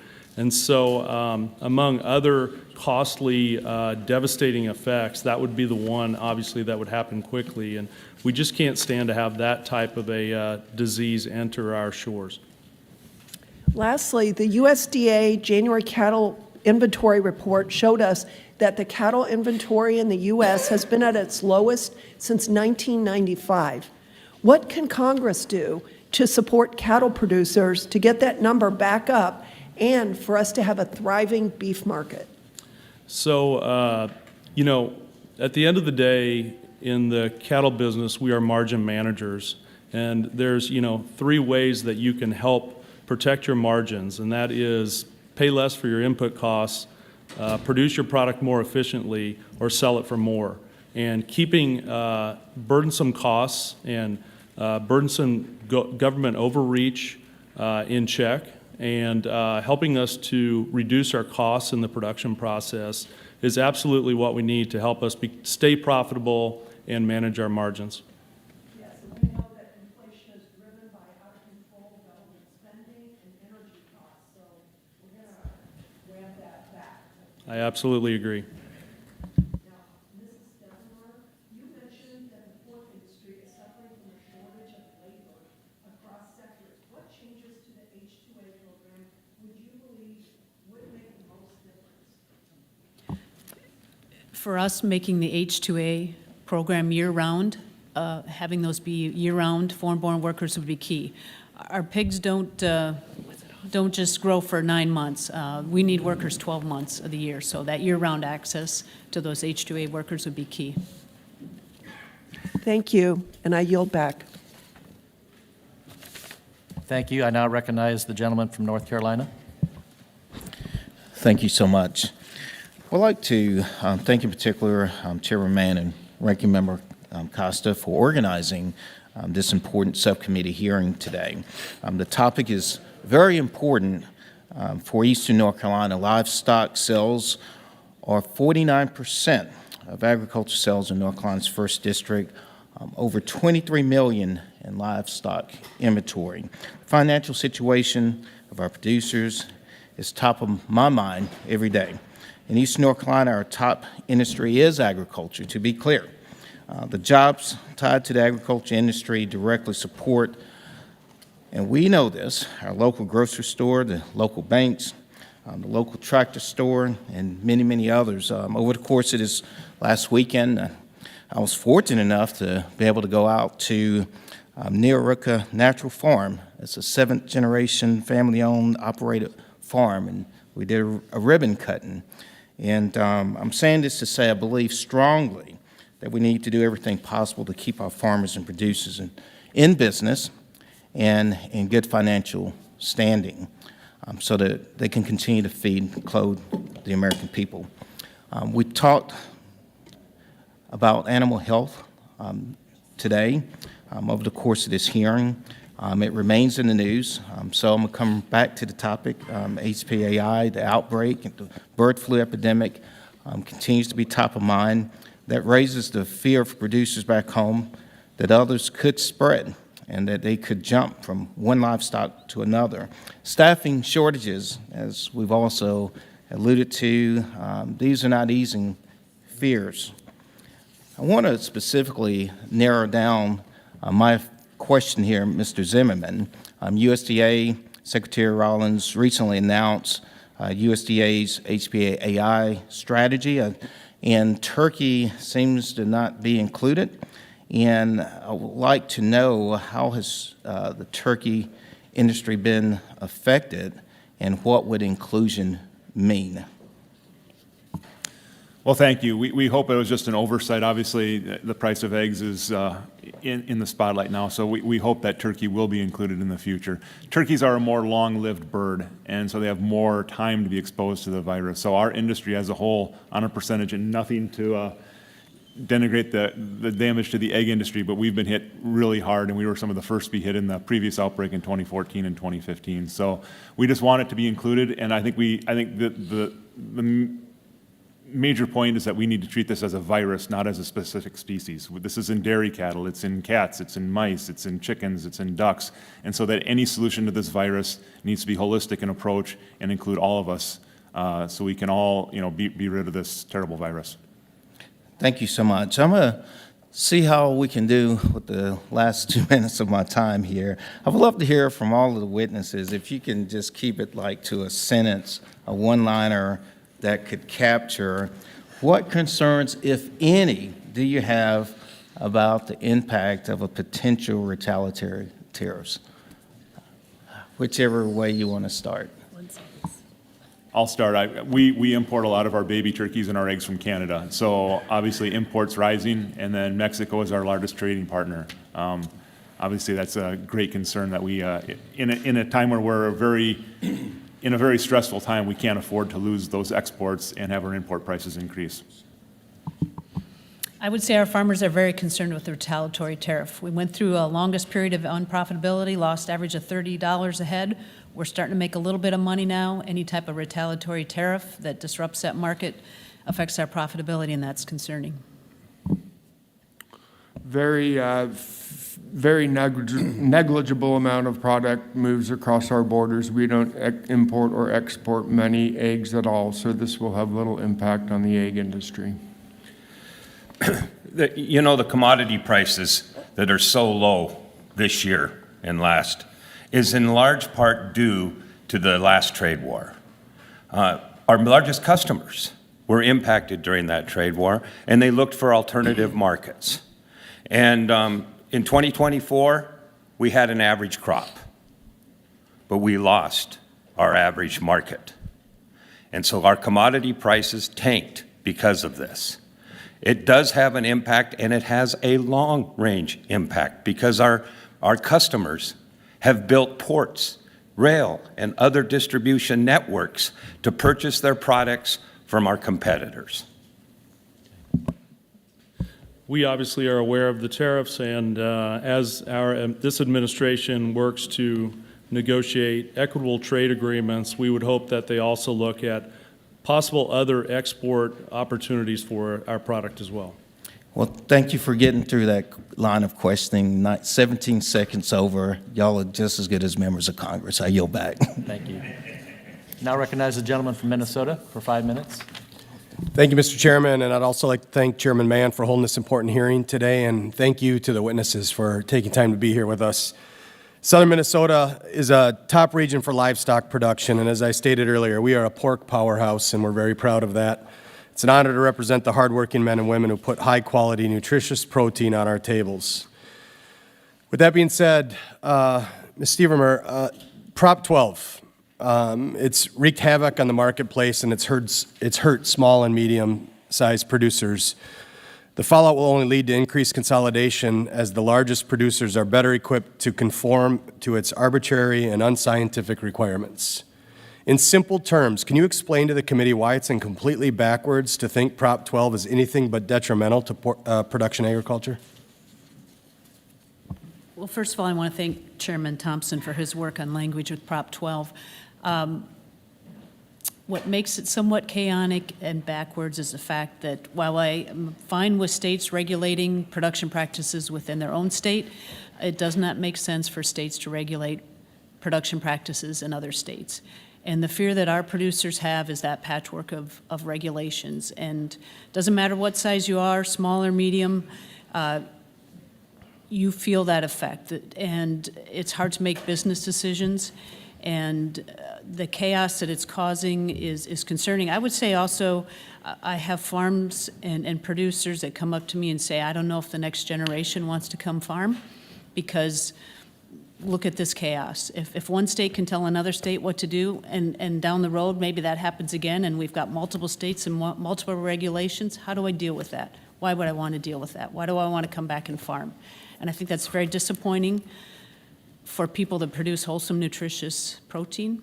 I'll also say it's chaotic because it raises food prices. The people in California are paying on average 20% more for pork. That makes no sense. That makes no sense.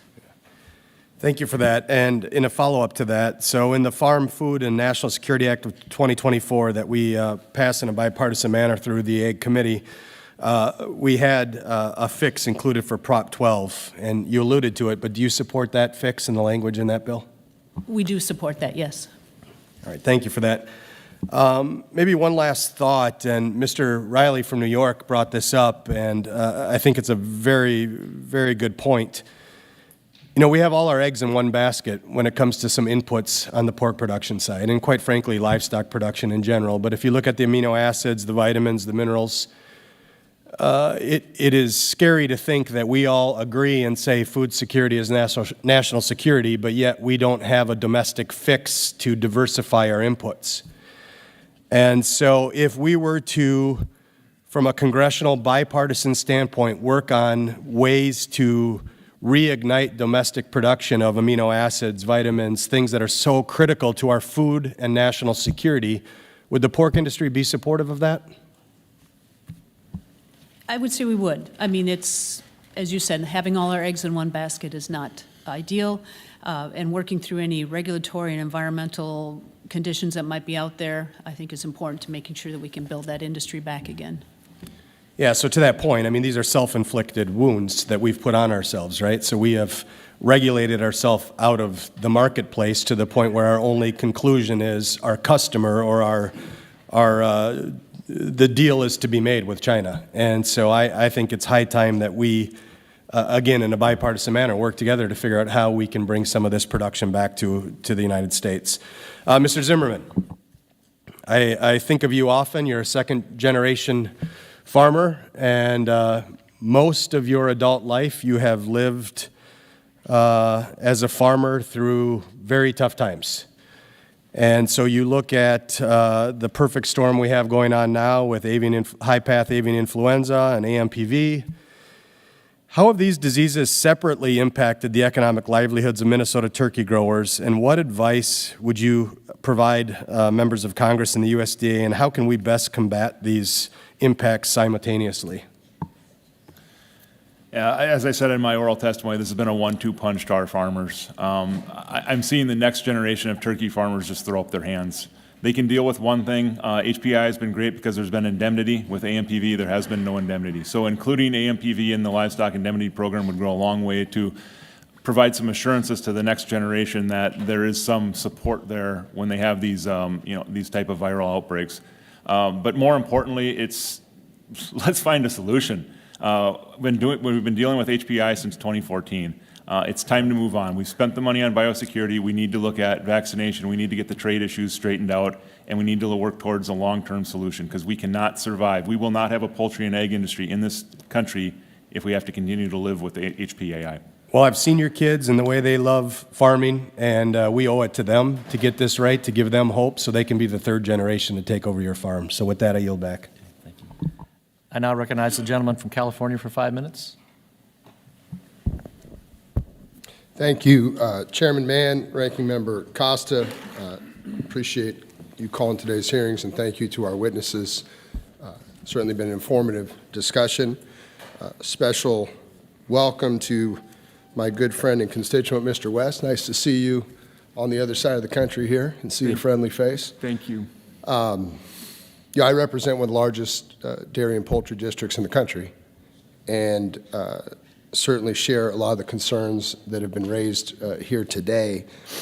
You know, with the depopulation of over 160 million birds and the you know, the impact to consumers and wholesale prices and everything else, I mean, there's a lot to be concerned about.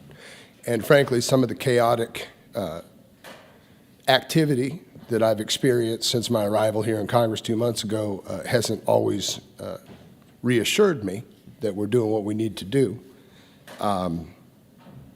Having said that, I certainly think, you know, the $100 million funding that Secretary Rollins has announced and is moving forward with is the bright spot in this. And Mr. West, you and I have talked about extensively the importance of the vaccination strategy, right?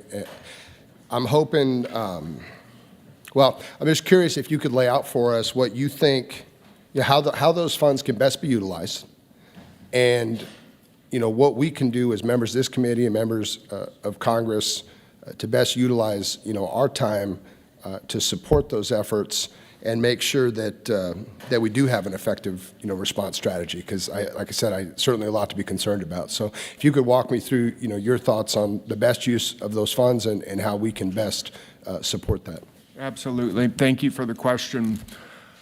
I think those monies need to be spent everywhere around avian influenza, Mr. Gray. I think that it needs to start with industry groups. And I've said, I believe twice this morning, that we have established an industry group that is really excited about meeting with USDA and getting an action plan put in place. We need to be looking at things like monitoring out there in the field. We need to look at test results. We need to manage processes on the ground that we don't have guidance for at this point. And I think it makes it that much more important for us to work with government to make a clear path for everybody. Nobody wants high egg prices. Nobody wants empty egg shelves in the grocery stores. We want this problem to be over with. And I think if we work together, we can sure do that. I appreciate that. And I'll open up the question to the rest of the panel, just a sense of what barriers or hurdles do you all see that we can be helpful in clearing as we head down this path? Open-ended question to any members. Sir. Surveillance is key, and fully staffing our surveillance teams at the state level is very important, because if we don't know where the virus is, we can't even begin to control it. So I know recently in Minnesota that some funding has been frozen, and our state is wondering how we're going to continue to, you know, even do basic surveillance for HPAI. So that's key number one. But then our strategic initiative, which I outlined in my written testimony, again, it's very similar to what Mr. West is talking about, getting the best and brightest in the industry together and coming up with solutions and looking at how we can use potential solutions such as vaccination to finally rid ourselves of this virus. It's going to take a lot of time and effort to come up with that plan, and we need some help, you know, getting the people together to formulate those solutions. Appreciate that. Thank you all for your efforts, and please consider my office a friend and ally in addressing, you know, these, well, this very serious situation. And thank you all, and I'll yield back the rest of my time, Mr. Chairman. Mr. Chairman, may I rise for a point of order? Go ahead. I'd like to enter into the record Milk Producers Council of California letter that was addressed to me. I made reference to it in my opening comments about the impacts of the poultry industry and the dairy industry with high-path avian flu. And the dairy industry, like the poultry industry, has been made available to participate and file for emergency assistance for livestock, honeybees, and other farm-raised animals. And so that's helpful with this ELAP application for milk losses due to high-path. However, the hope has been put on hold to a stop in payments for USDA, and Milk Producers Council wanted to raise that to our attention, and if we can enter the letter to the record item. I'd appreciate it. Thank you. It'll be entered. Thank you. Now recognize the gentleman from North Carolina. Thank you, Mr. Chairman, and thank you to all of you that have been very patient on the panel today.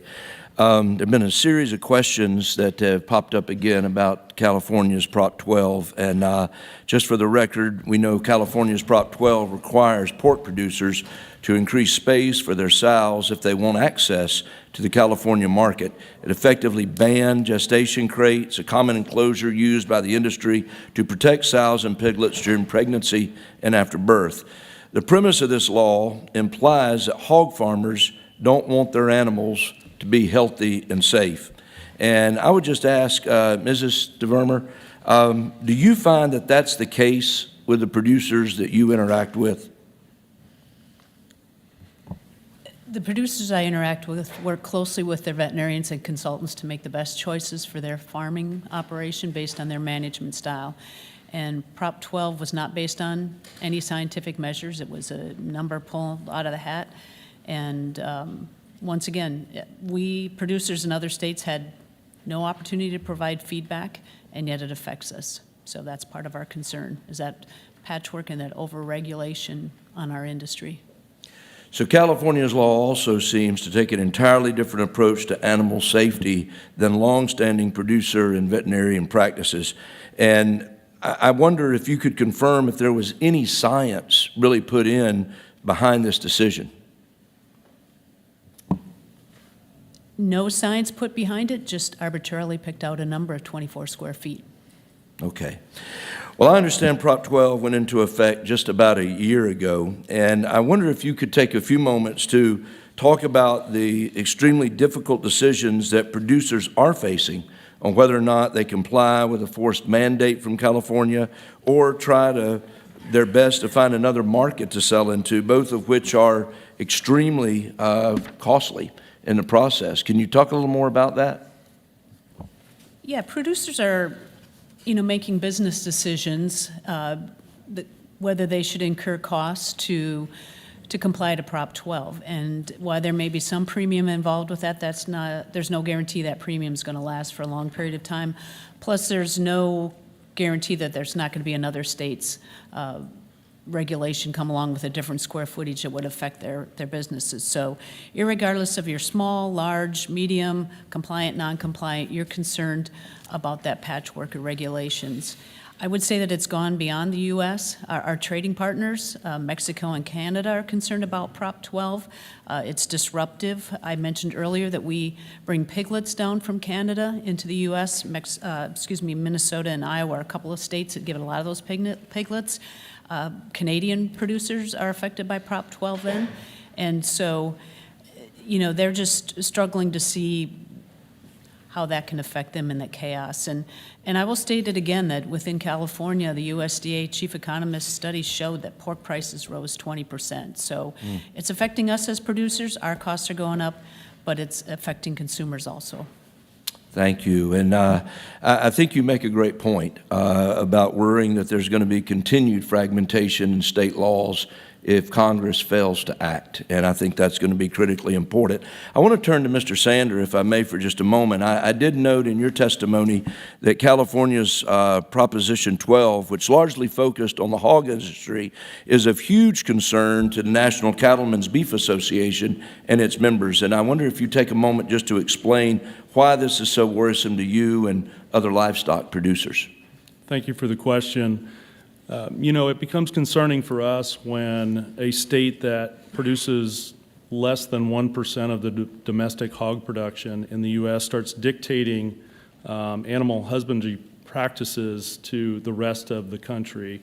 We believe in the cattle industry that, I personally have spent the last 50 years, I'm not that old, but I started really young, learning how to do a good job of raising livestock and animal handling and animal husbandry practices. And we are literally the original stewards of the land and of the animals, and we believe that those decisions need to be made with us, not just one state. Well, thank you very much. And Chairman, with that, I'll yield back balance of my time. Thank you. I now recognize the gentleman from New Mexico. Thank you, Mr. Chairman. Thank you, Ranking Member. I appreciate the ability to wave on to today's subcommittee hearing. I represent New Mexico's 2nd District, the chili capital of the world. We produce the largest amount, over half of the country's onions in June and July, and we're also home to the Wild Turkey Grand Slam. You can hunt a Rio Grande, Merriam's, and a Gould turkey in my district, which I'm very proud of. However, we're here today to talk about livestock and dairy, two really critical industries to my district as well. Now, we have over 9,000 ranchers that raise over 1.2 million head of cattle and contribute over $2 billion to the New Mexican economy. They hold 2,200 allotments across approximately 13.5 million acres of public lands across the state. However, oftentimes, these ranchers are confronted with unnecessary bureaucratic hurdles that hinder their ability to do their jobs efficiently. That's why I'm proud to have introduced the bipartisan Ranching Without Red Tape Act, which would cut through excessive regulatory delays and provide ranchers with the flexibility that they need to make simple but critical improvements on their federal leases. So my question is to Mr. Sander. Mr. Sander, can you give me a few examples of range improvements that would trigger a lease renegotiation? Yeah, thank you for the question. As I said, our operations are in Kansas, so we don't graze many federal lands, but we do buy from a lot of folks in the West that graze over more than 60% of the herd grazes federal lands, and the ranches who manage those permits, as I said earlier, are some of the original stewards of this land, and they know how to take care of land. They're responsible for maintaining water troughs, pipelines, and fences are really good examples of that for you. Thank you, Mr. Sander, and I completely agree with you, and that's why I believe my legislation is so important, and it makes common sense to cut through that red tape and cut through that regulation and not have to renegotiate a lease with the BLM or another federal land management agency. Is this something that you'd commit to working with me to help pass this legislation? Absolutely. Thank you so much. It's also important to emphasize that this bill is not about shortcuts or sacrificing environmental oversight. However, there is another bill I want to get to before my time expires today, also another bipartisan bill I've introduced called the Grazing for Wildfire Management Act with Mr. LaMalfa. We know that well-managed grazing plays a crucial role in wildfire mitigation by reducing fuel loads.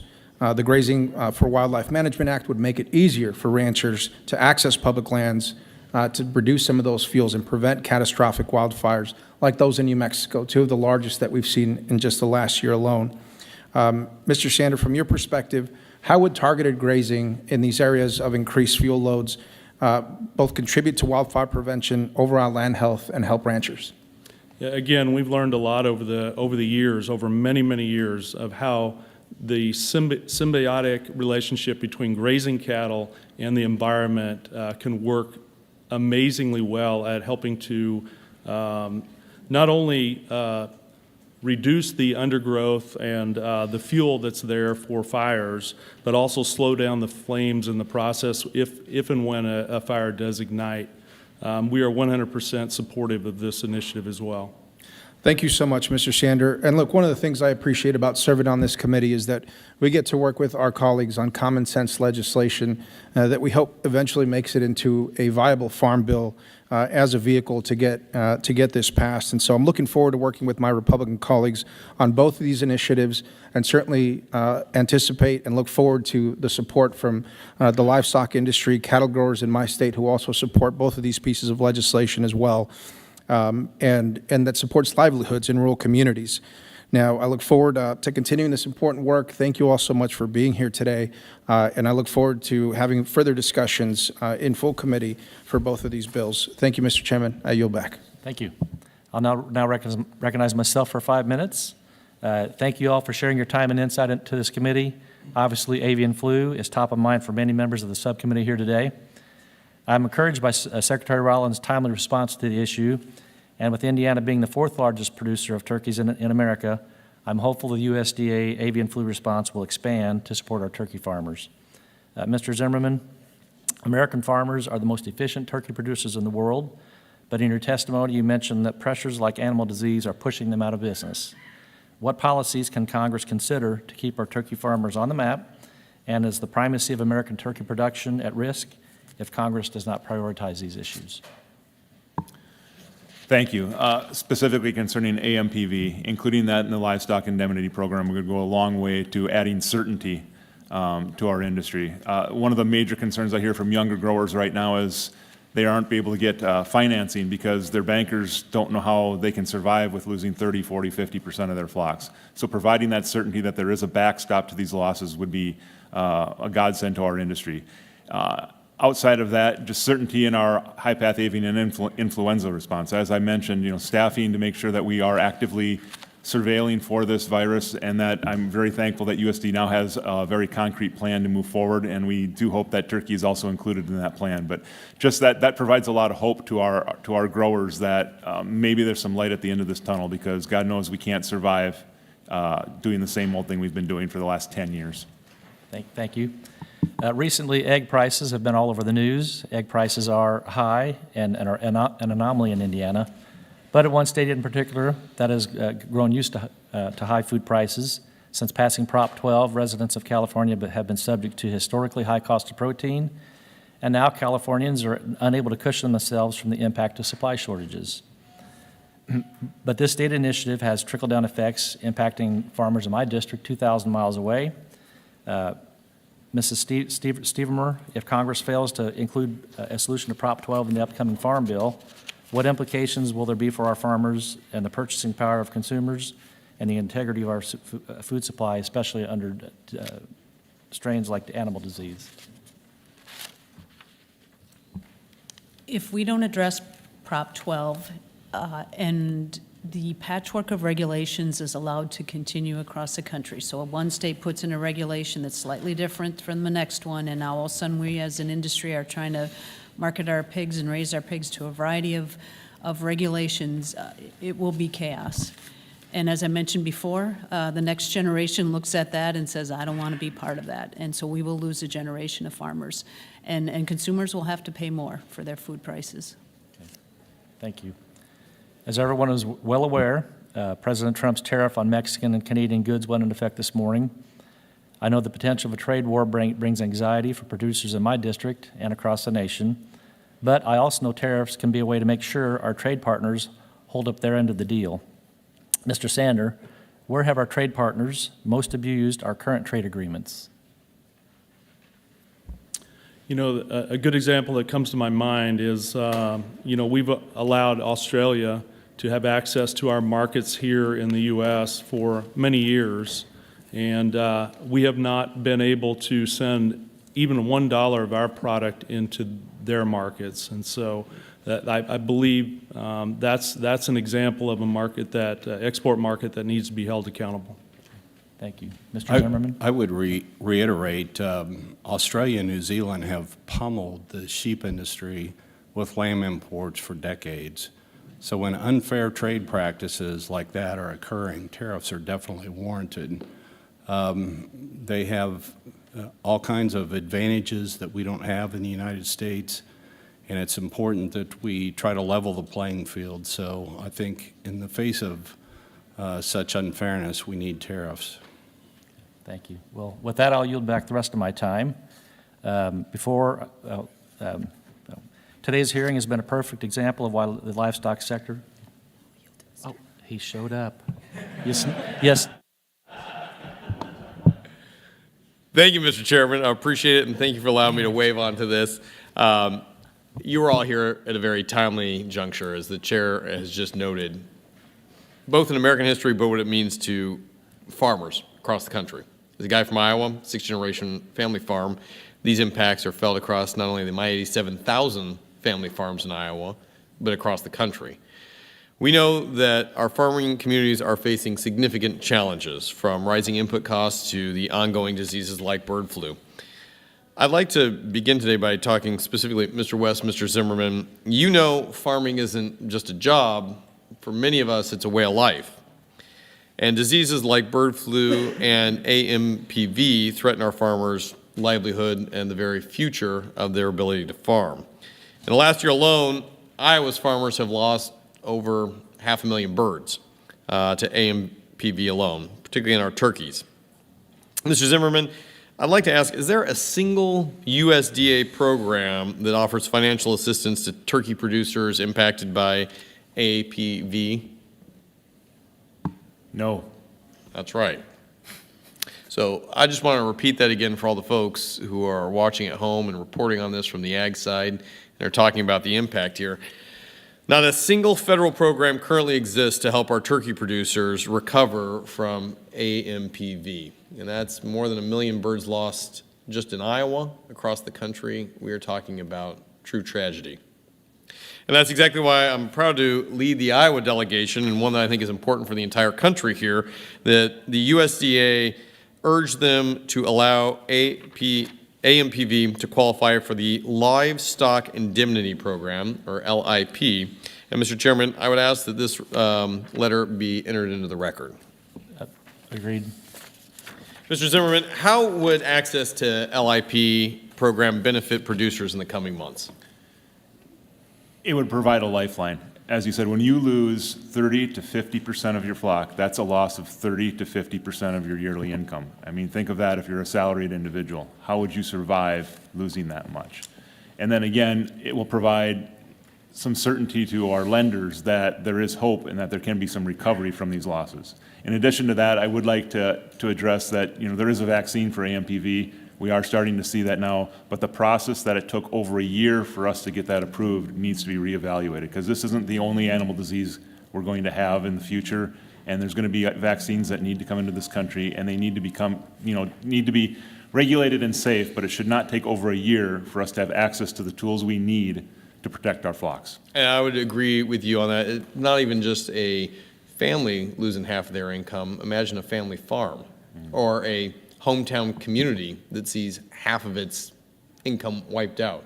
The ripple-on effect here is huge. And you're absolutely right. This isn't just in the turkey sector, but removing the regulation to be able to get, the vaccines needed to the front lines, it's not just in AMPV, it's also in bird flu. Mr. West, I know you have worked on this with the prices of eggs nearly doubling, something that, my colleagues on the other side of the aisle maybe didn't care about 6 months ago. Now it's all they can talk about. But the reality here is that a lot of this is being driven directly by bird flu, driving up costs, both at the supermarket, but on my breakfast table when I'm trying to feed 6 kids.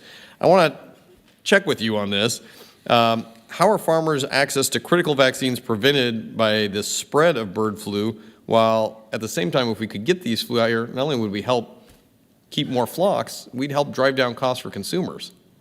I'm not sure I understand the question. Is the question the availability of other vaccines aside from avian influenza? Yeah, great clarifying point. Both the access to them, the regulatory items that Mr. Zimmerman just highlighted, and then being able to field that in a timely fashion. We have had zero issues with vaccinations and vaccine to have inventory on our farms to this point. I can't speak to what's going to happen in the future, but the vaccines that we need and use are readily available at the moment. Would you consider them critical for the success that you've seen in fighting bird flu? Absolutely. Would you like to see that model replicated when it comes to fighting things like AMPV for turkeys?